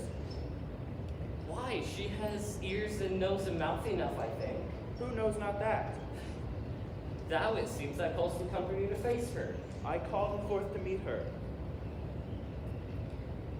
Why? Is there not room for her at the table? A seat of honor, of course. Then why will ye meet her out of doors? I see that you are not well bred. You wits to ride for me. Your head's a pitcher then, because it's a poor thing. Give me a cup, and soon I shall be ailing. Ooh, and when you ail, you'll whine. Oh, Gabriel! Hey! How now, you? What, Gabriel? What, you? Fellow Grumio. Fellow, you? How now, what? And that's it for greeting. Now, my spruce companions, are all things ready and all things neat? All things is ready. How near is our master? Close, right behind me, dismounted by now. Silence. I hear my master.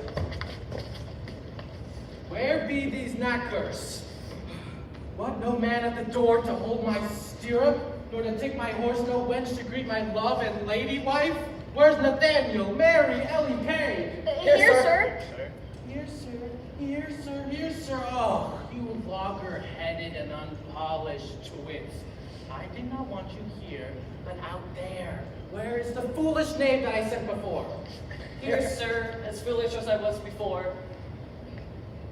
You peasant swain, you horse and mouth knower, strudge. Did I not bid thee meet me in the park, and bring along these rascal knaves with thee? Yes, sir, but Nathaniel's coat was not fully made, and Mary's pumps were all unpinked in the heel, and Peggy's ugly bonnet was on backwards. Curtis was up into his elbows in ashen soot, and Nora has a boil on her neck in need of lancing. Yet here they are, they come to meet you. Go. Rascals, go and fetch my supper!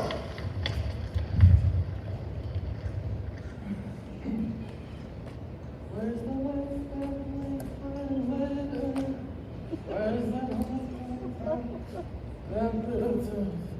Oh, Kate, come, sit.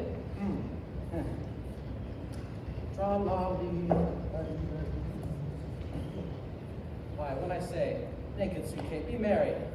Hey, off with my boots. You rogue, you villain. Take that! And pluck my foot off the other. Ooh. Be merry, Kate. Some water here. And some of my Spanish Charlie. Some water. Hello? Water.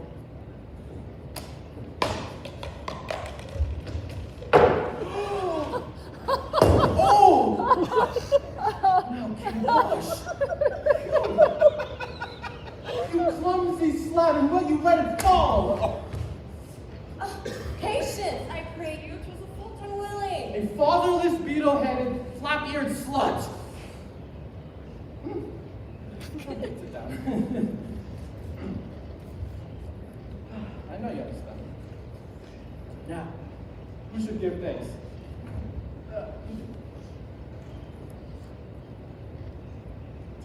Oh, is this mutton? Wow. Who brought it? I.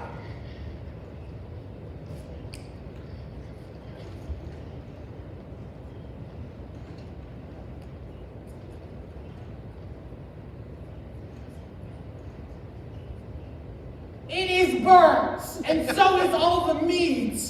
I pay thee my constitution. What dogs are these? How durst you villains bring it from the dresser and serve it to me thus? You know what? Take that! And this!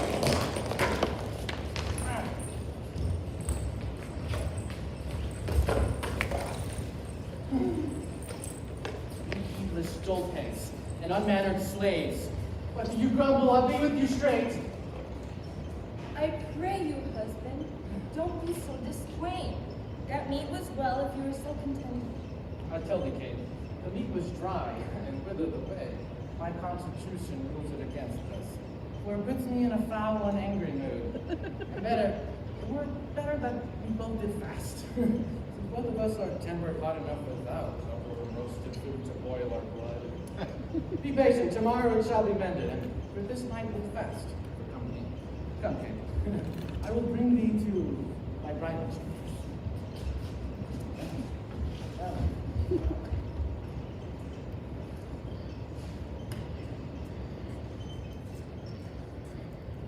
Goddess ever see the like?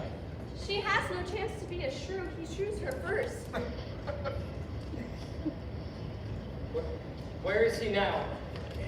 In her chambers, making a sermon of continence to her, till she, poor soul, knows not which way to stand, to look, to speak, as one new risen from a dream. Away, away, for he is coming hither!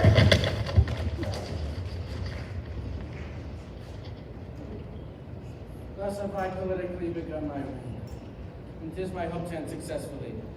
Like a falconer, I keep my falcon hungry until she soars and stoops at my command. How she used to make the household hop and hearken to her wing. Here she'll learn to hop and hearken to mine, until I say to fly. She ate no food today, nor none shall eat. Last night she slept none, and neither tonight. I find about the making of the bed, and here I'll bring the pillow, there the bolster, this way the coverlet, and this way the sheets. Aye, amid this early. I intend that all is done in reverent care of her. And in conclusion, she shall watch all night, and if she shall watch, and if she nod, I'll rail and brawl with the clamor, keep her still awake. This is a way to kill a wife with kindness. Unless I'll curb her mad and headstrong fever. It's hard on her. And it's hard on me too. Tell me, does anyone else know how better to tame a shrew? No? Just charity to show.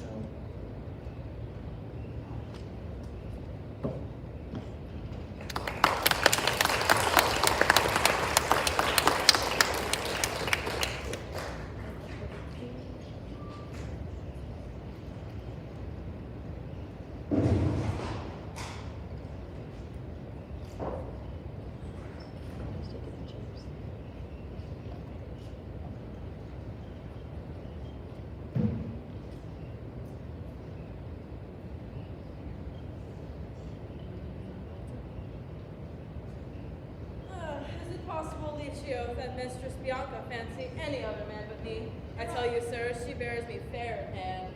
Your eyes will prove to you what I have said. Stand by and mark the manner of his teaching. Now, mistress, follow me. What will you, master? First resolve me that. I read what I profess, the arts of love. May you prove, sir, master of your arts. While you, sweet dear, prove mistress of my heart. What now, Lucentio? You swore she loved no one in the world so well as thee.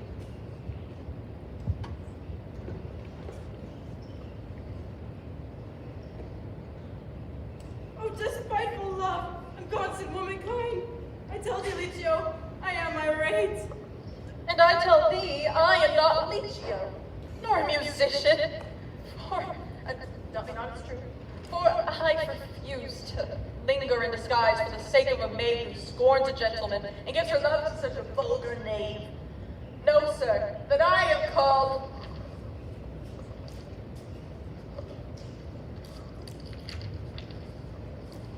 Hortensio. Signor Hortensio, I have often heard of your entire affection to Bianca, and since mine eyes are witness of her lightness, I will with you, if you be so contented, forswear Bianca and her love forever. Seal they kiss at court. Signor Lucentio, here is my hand, and here I firmly vow never to woo her more, but to forswear her. She deserves no love of men like us. And here I take the same self-honest oath, never to wed her, even if she begs. Be on her. See how shamelessly she courts him. Only he would take the oath instead. No more of sighs. Tell me, keep my oath. 3 days from now, I'll take to a wife a wealthy widow who has yearned for me as once I pined for this unworthy girl. Bianca's face conceals her faithless heart. At least your sister spoke her honest mind. A pretty face will age and quickly too, but good heart will always be true. To find a wife I haven't far to go, and so farewell, Signor. Lucentio. What's happening? What's going on? Where's he going? Hey, how long was I sleeping? Not much has happened, my lord. The play goes on tediously. No wonder I slept. Mr. Bianca, the two of you are caught. Hortensio and I discovered you, and in my outrage at your faithlessness, I have forsworn you with Hortensio. Training to jest, but have you both sworn me? Mistress, we have. Then we are rid of Licio. He says of a lusty widow now that shall be wooed and wedded in a day. Kind of lady. Oh, she'll run him ragged. God give him joy. Oh, but I'll tame her. He says so, training out. He's been to taming school. Taming school? What is that such a place? Our mistress, Petruchio, is the master that teaches tricks 11 and 20 long to tame a shrew and calm her chattering tongue. Oh, master, I have watched so long that I'm dog weary, but I have finally spied an ancient fellow coming down the hill. Well, slip the time. What is he, dear fellow? A merchant or a pendant, I know not which, but what matters to us is that he loves a father. What have we need for a father? If he be credulous and trust my tale, I'll make him glad to see Vincentio and give assurance to Baptista that your promises will be fulfilled. Take in your love, and let me alone.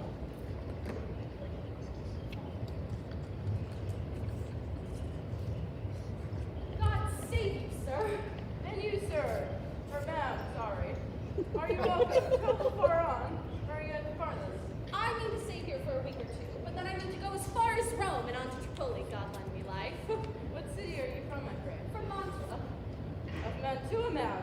Mary, God forbid, I'd come to Padua careless of your life. My life, sir? How I pray, for that goes hard. It is death for anyone of Mantua to come to Padua. Know you not the cause? Your ships are stayed at Venice. And the Duke for private quarrel twixt your Duke, and him has published, proclaimed it openly.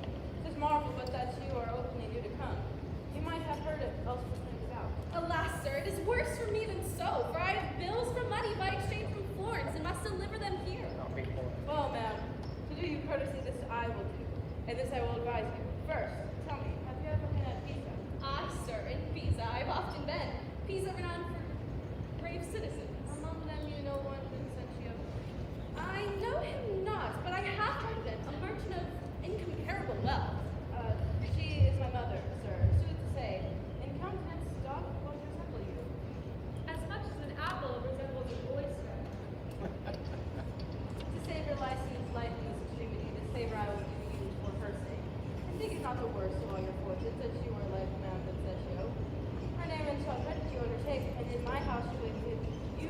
the lodge, and in every way you must do as father or mother would. You shall understand me now. So shall you stay till you have done your business in the city, if this be courtesy not accepted. Oh, sir, I do, and will repute to you ever the patron of my life and liberty.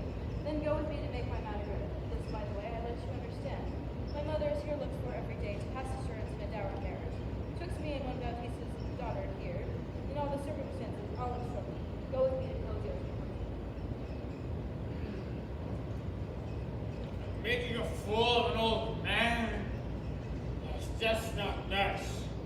I'm not sure I like this place. Naughty people should not be upon this stage.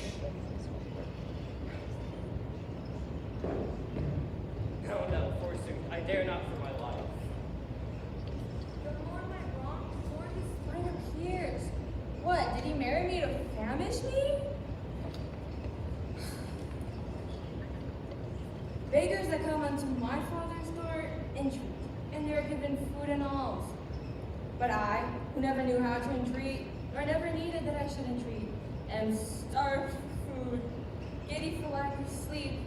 What oaths kept waking and withdrawing fed? And that which spites me more than all these wants, he does it in the name of perfect love.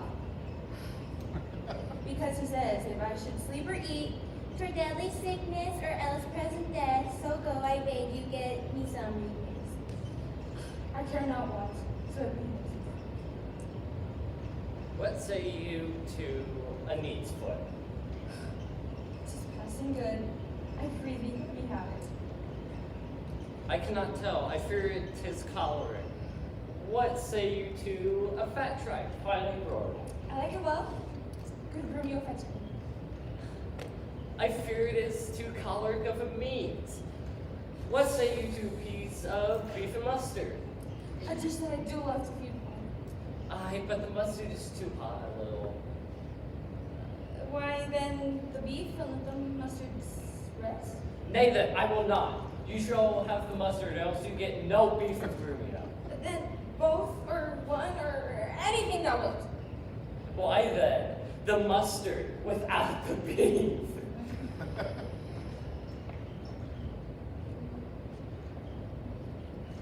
Go get thee gone!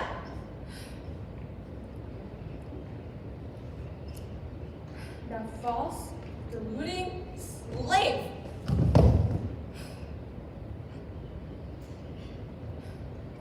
That feedest me with the very name of meat, sorrow on. And all that pack of you that triumph thus upon the misery, go, get thee gone! How fares my Kate? With sweetheart, bright with love. Mistress, what cheer?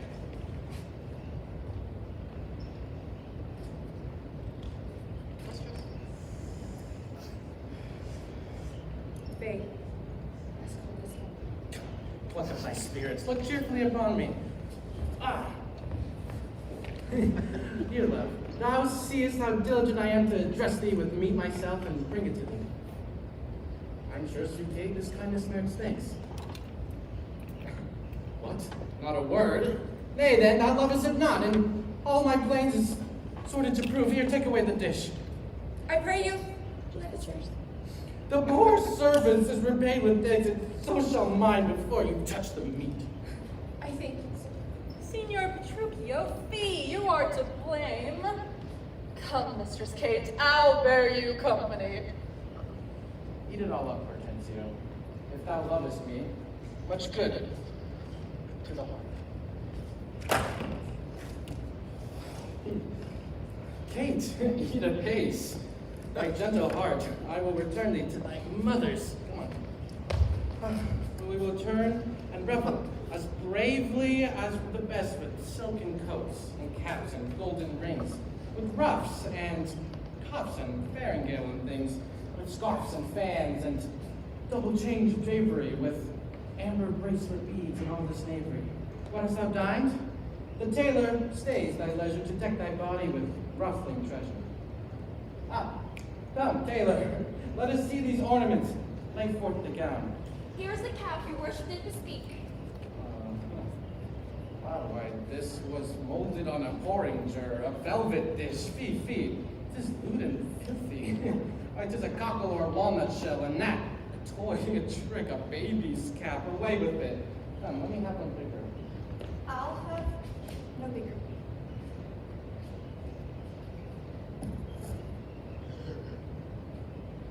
This doth time, and gentlewomen wear such caps and sleeves. When you are gentle, you may have one of these too, and not so. Not be in haste. Why, sir, I trust I may have leave to speak, and speak I will. I am no child, no babe. Your betters have endured me say my mind, and if you cannot, best you stop your ears. My tongue will tell the anger of my heart, or else my heart concealing it will break. And rather than it shall, I will be free, even to the uttermost as I please in words. Why, that sighs is true. It is a paltry cap, a custard cup, and a bauble, a silken pie. I love thee well, it is not likest it not. Love me or love me not. I like the cap, and it I will have, or I will have none. None it is. Her beauty needs no hats.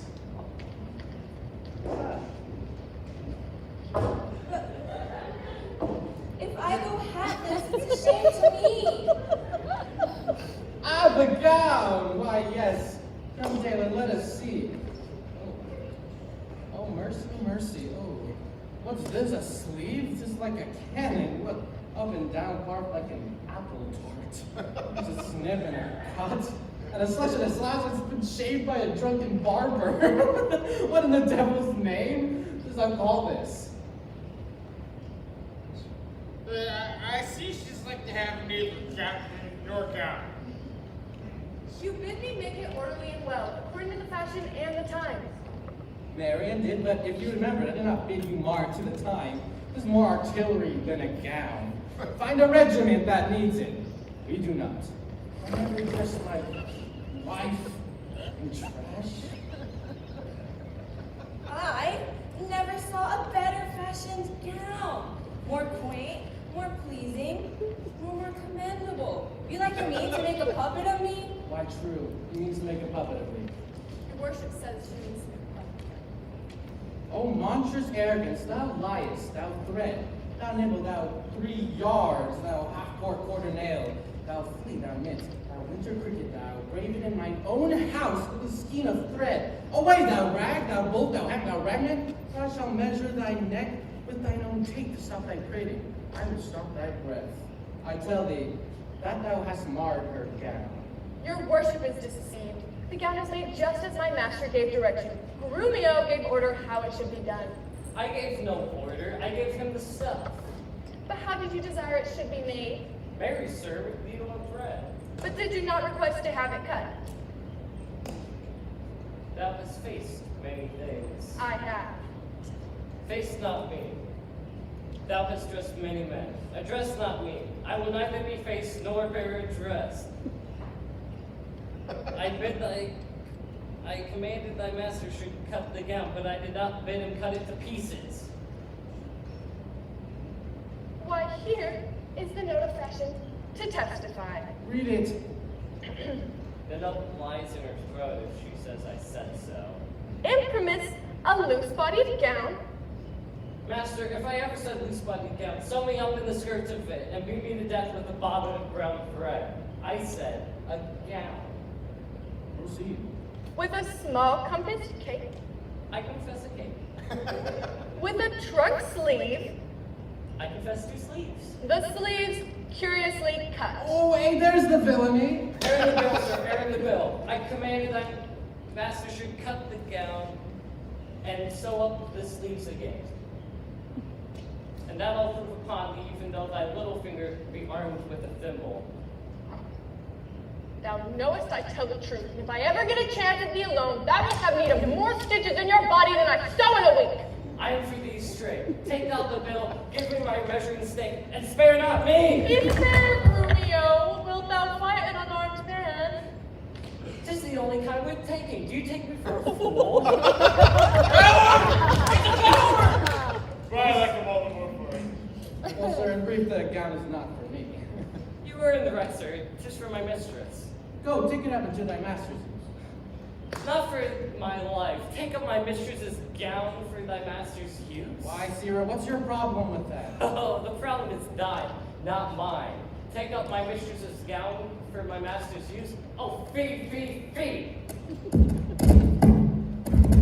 Hortensia, see the tailor and have me paid.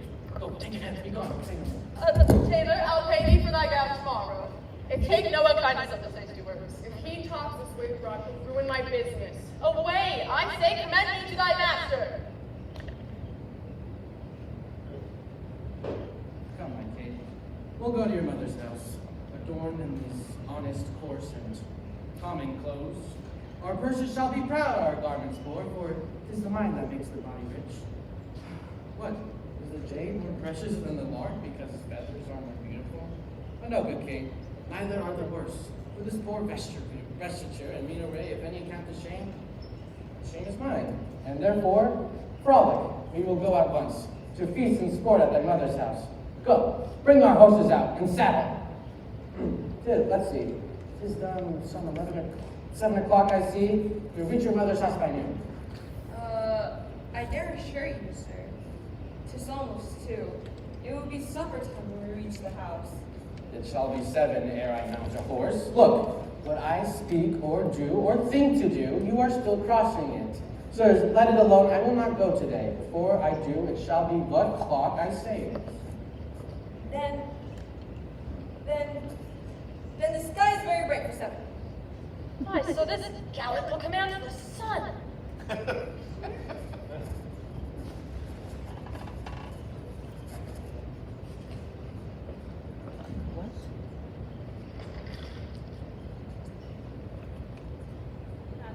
This is the house. Should I follow you? Go ahead and call, but I'm afraid Signora Baptista may remember me. Near 20 years ago in Genoa, we were the pledgers of the Pegasus. Don't worry, calm yourself and wear your face with such austerity as a mother should display.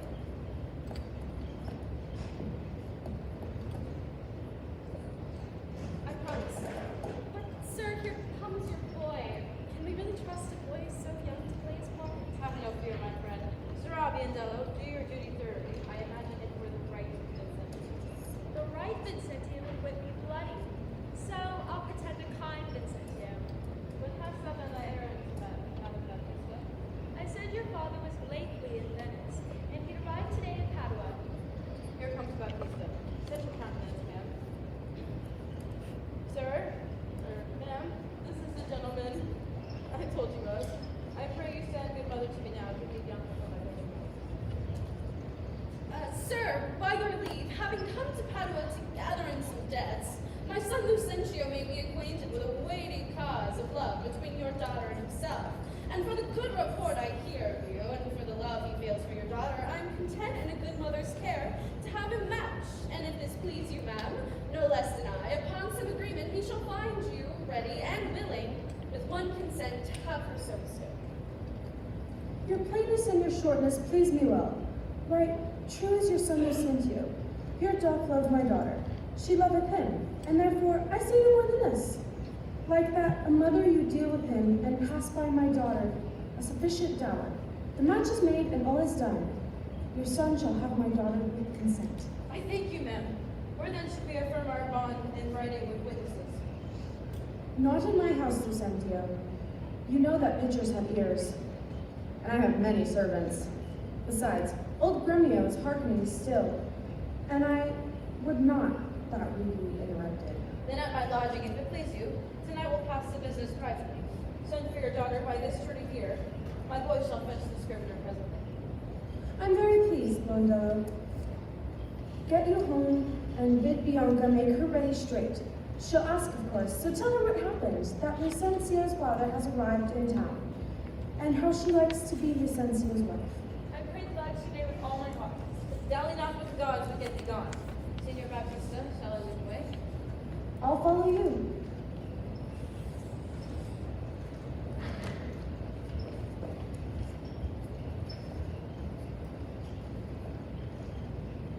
Cambio. What sayest thou, Fianella? I am confuzzled, for I find myself about to tell my master Lucentio about the deeds and plans of my master Lucentio. think I see your problem, Biendello. You're an idiot. Now tell me all. Then thus, Baptiste is happily talking with the deceiving father of a deceiving son. While the honest son's a lying tutor, Cambio, truly teaching poetry and love. Baptiste and Lucentia will dine. Bianca will be brought in stealth to wed. The bringer of Bianca is yourself. Beloved Tranio, well arranged, my friend. The priest of St. Luke's Church has promised to be at your service any hour today. The church is on the way to Tranio's rooms. Beloved Tranio. The church and priest were mine. Beloved Biendello, then. Well done. Be sure to take the scribe and witnesses enough to make a wedding by law. Be sure I will. All's well. Why frown you so? Baptista trusts Lucentia enough to make him husband of his tutor's child. He trusts the tutor, Cambria, enough to put the self-same daughter in his care. In both these trusts, he's monstrously deceived. But she will end up married to Lucentio, and so all is well. Be happy then. Stay and rejoice with me. I cannot tarry to chat with my master, because my master has commanded me to go. I knew of much Mary in an afternoon as she went into the garden for my parsley to separate it.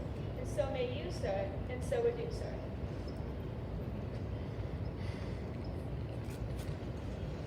I may and will, if she be so contented. She will be pleased, then wherefore have I to doubt? But what will I do if the maid refuse me? Will she then be given to Tranio? Never. First I would confess the fraud, for losing her, no penalty is worse. It shall go hard if Cambio go without her.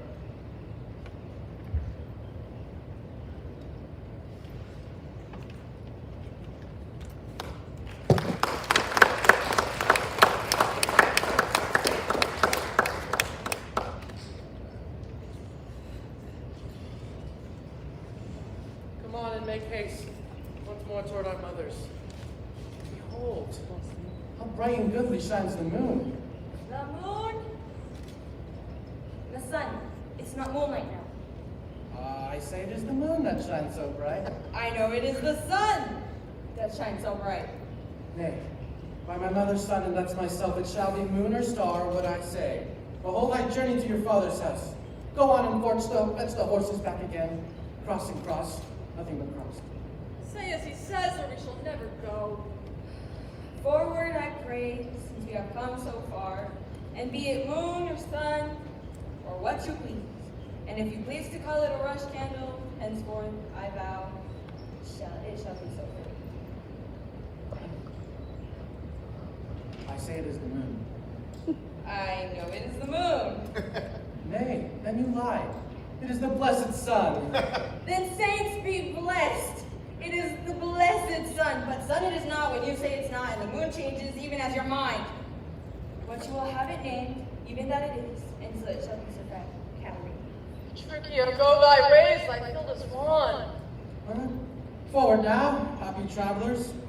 But wait, what company is coming? Oh, good morrow, gentle mistress. Where away? Tell me. Suceda, tell me, my truly, hast thou beheld a fresher gentlewoman, such warm, white, and red within her cheeks? What stars do spangle heaven in such beauty, as those two faces become a heavenly face? Fair, lovely maid, once more good day to thee. Sweet Kate, embrace her for her beauty's sake.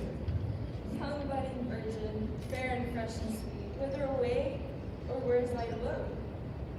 Happy the parents of so fair a child. Happier the man whose favorable stars allot thee this lovely bedfellow.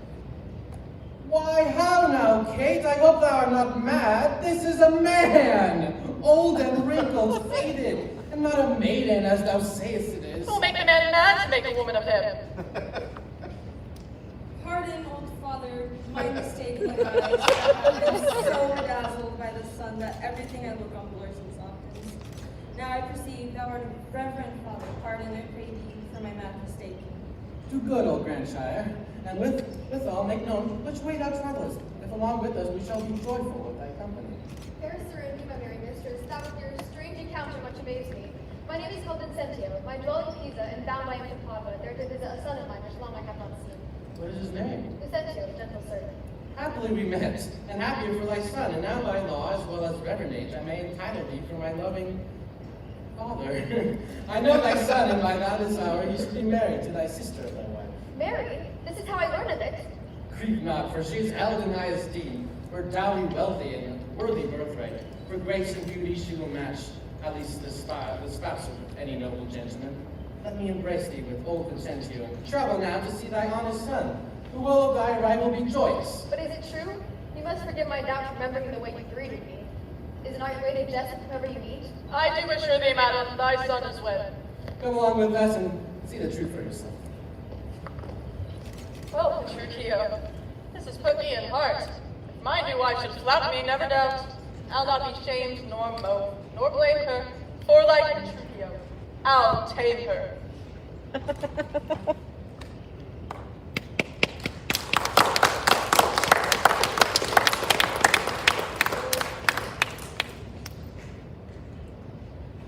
Softly and swiftly, sir, for the priest is ready. I fly, Biendello, but you must leave us now. Your face is known too well as Lucentio's man. Nay, faith, I'll see you safely to the church, and only then come back to my master's body. I marvel, Cambio comes not all this while. He should report how fares his courting of Bianca, and if he's won for Cambio for love.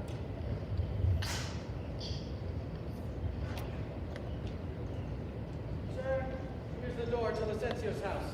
Baptista's house is more toward the marketplace. There I must go, so here I leave you, sir. Shall not choose but drink before you go. I think I shall command you welcome, sir, and if there's been a wedding, celebrate.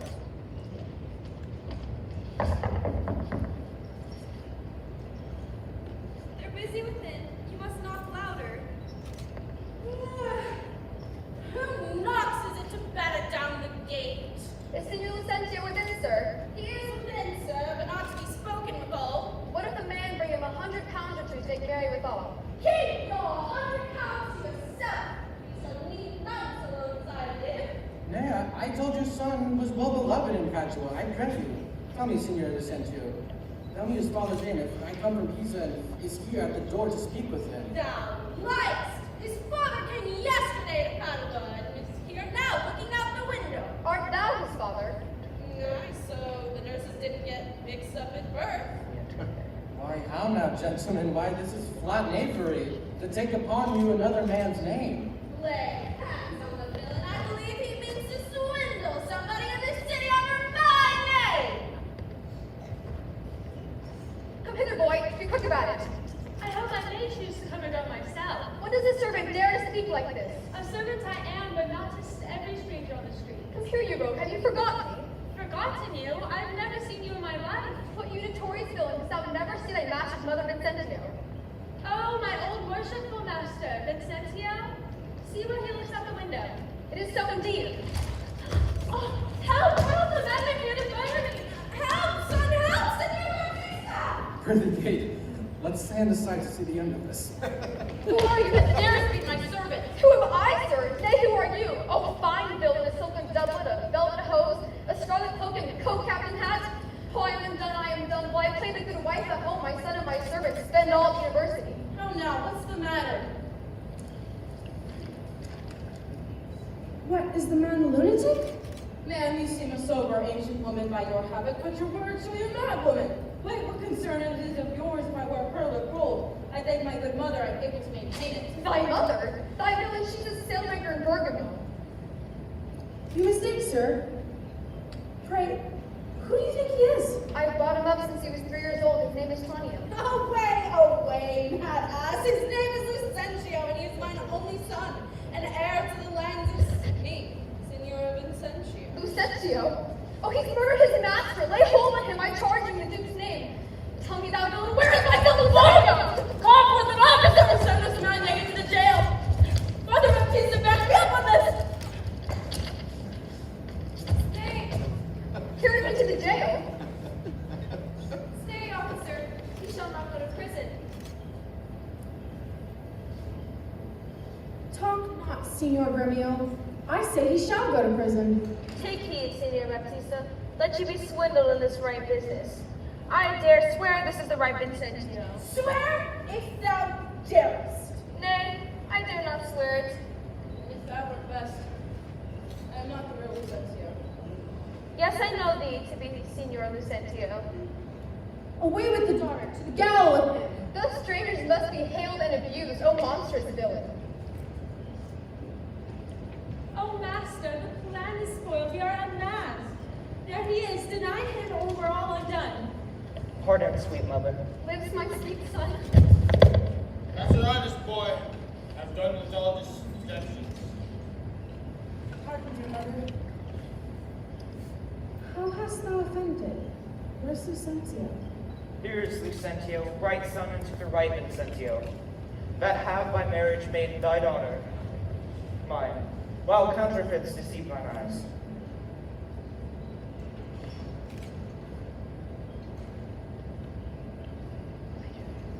Oh, where is that damned? Here's packing with a witness to deceive us all. Where is that damned villain Tranio that faced him breaking this matter so? Why, isn't this the tutor Cambio? Cambio is to Lucentio. Love wrought these miracles. Bianca's love made me exchange my estate with Tranio, while I did bear my countenance in Baton, and happily I have arrived at the last scent of the uniform haven of my bliss. What Tranio did, myself enforced him to. Then pardon him, sweet mother, for my sake. I'll slit the villain's nose and be sent to the jail. But do you hear, sir? Have you married my daughter without asking my goodwill? You gave consent for her to wed Lucentio, and I am he, your rightful son-in-law. Fear not, Baptista, I'll content you. Come inside, but I shall be revenged for Tranio's villainy. And I will sound the depth of this knavery. Fear not, my love. Thy mother will not frown, for I am all that Tranio promised. I cannot if my mother frowns nor smiles. I marry to the man I choose to love.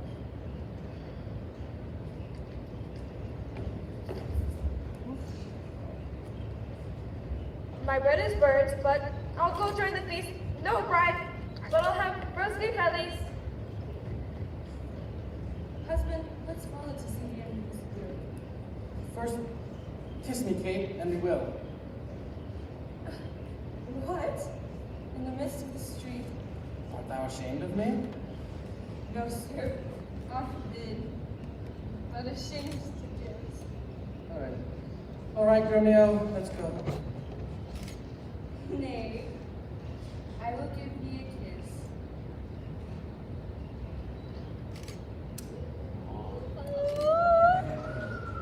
Now pray we will stand. Now I will do thy bidding.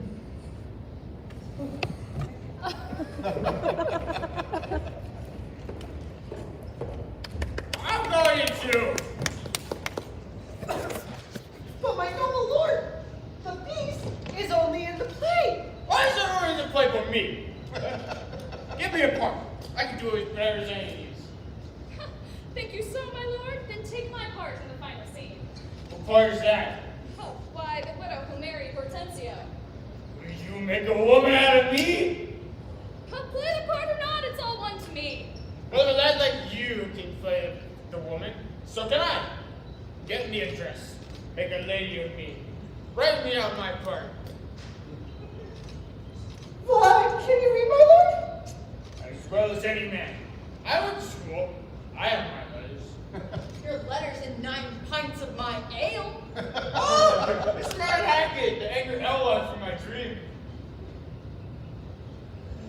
Come now, my lord. Now, my lady, and take your place among the company.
victors have the field.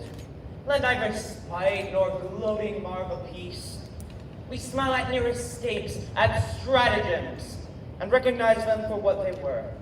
True love endeavoring to find its home. My fair Bianca, bid my mother welcome, while I with self-same gladness welcome yours. Brother Petruchio and sister Caterina.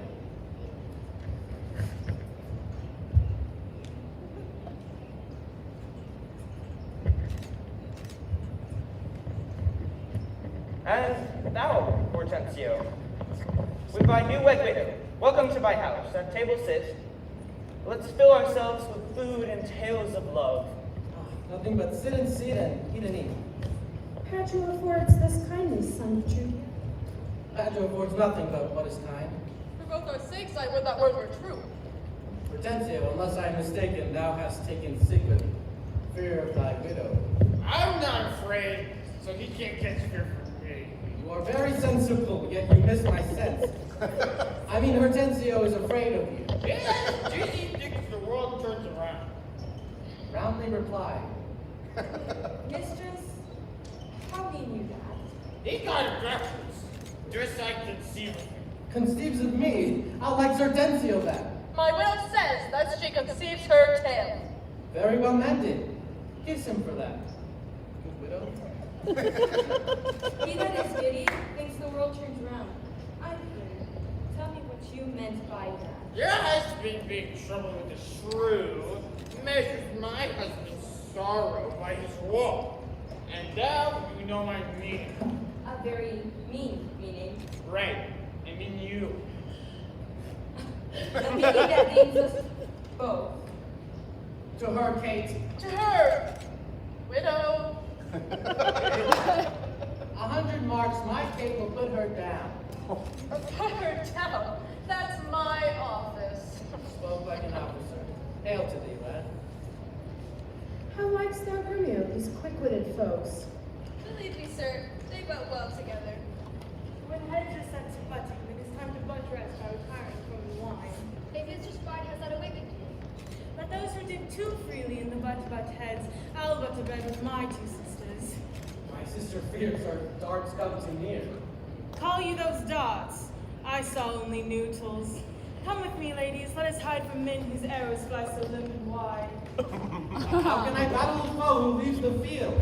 Therefore, I held to all that shot and missed. I missed not anything I aimed at, sir. Lucentio sent me as his messenger. The master, not the greyhound, picks the prey. But what if the prey should pick the greyhound? 'Tis well, sir, that you hunted for yourself. 'Tis not by some your deer hold you at bay. Oh, Petruchio, Tranio hits you now. Thou hast bitten him for me, good bulldog. Confess, have he not hit you here? The jaws have snapped, but look, I do not bleed. Your hand has bitten no one but yourselves. Now, in good sadness, son Petruchio, I think thou hast veriest shrew of all. I say no. And therefore, for assurance, let's each one send unto his wife, and he whose wife is most obedient to come at first, where when he doth send for her, shall win the wager we will propose. Content, what is the wager? 20 crowns. 20 crowns? I'll bet so much on my hawk or my hound, but 20 counts so much on my wife. 100 then. Content. A match. 'Tis done. We shall begin. That will I, Bianca being perfect. Biendello, bid your mistress come here. I go. I'll cover half your bet. Bianca comes. I'll bear no halves, I'll bear it all myself. Now, what news? Sir, my mistress sends word that she's busy and cannot come. Oh, she is busy and she cannot come. Is that an answer? Aye, a kind one too. Now pray your wife will send you not worse. I hope better. Sirrah Biondello, go and entreat my wife to come to me thither. Oh, entreat her, nay. Then she comes, leave come. I am afraid, sir. Do what you can, yours will not be entreated.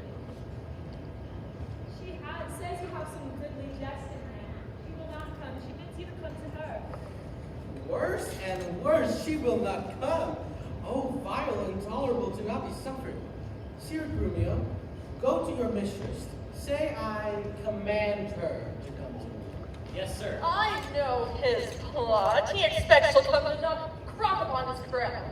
We won't count it as a victory if when she comes she leaves you bleeding. She will not come, no use to say. The foul fortune mine and there and end. Now, by my whole name, here comes Katerina. What is your will, sir, that you do send? Where is your sister and Hortensio's wife? They say confirmed by the parlor. We'll fetch them. And hither, if they deny to come, drag these some and for them to their husbands. Away, I say, and bring them hither straight. Whatever my husband asks becomes my will.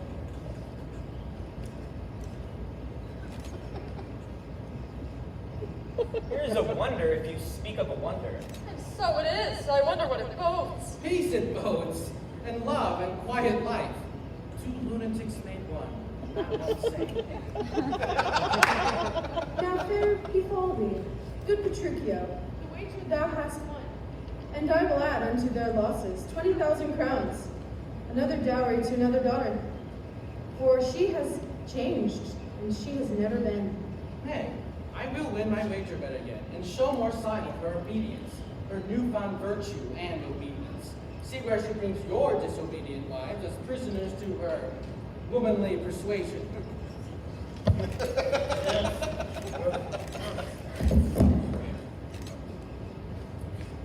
Katharina, that cap of yours becomes you not. Off with that.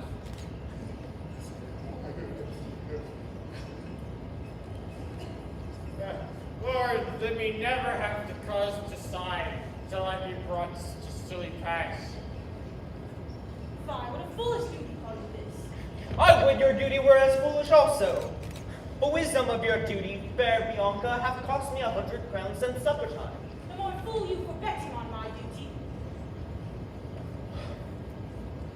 Katharina, I charge you, tell these headstrong women and duty wives what wives and husbands do for each other. Come, you're watching. We'll never have no telling. Come on, I say, and first, begin with her. She shall not! I say she shall, and first, begin with her. Fee, and knit that threatening, unkind brow, and dart not smoking glances from those eyes. Thy husband is thy lord, thy life, thy keeper, be he rich or poor, meek or mighty. Thy husband's life and of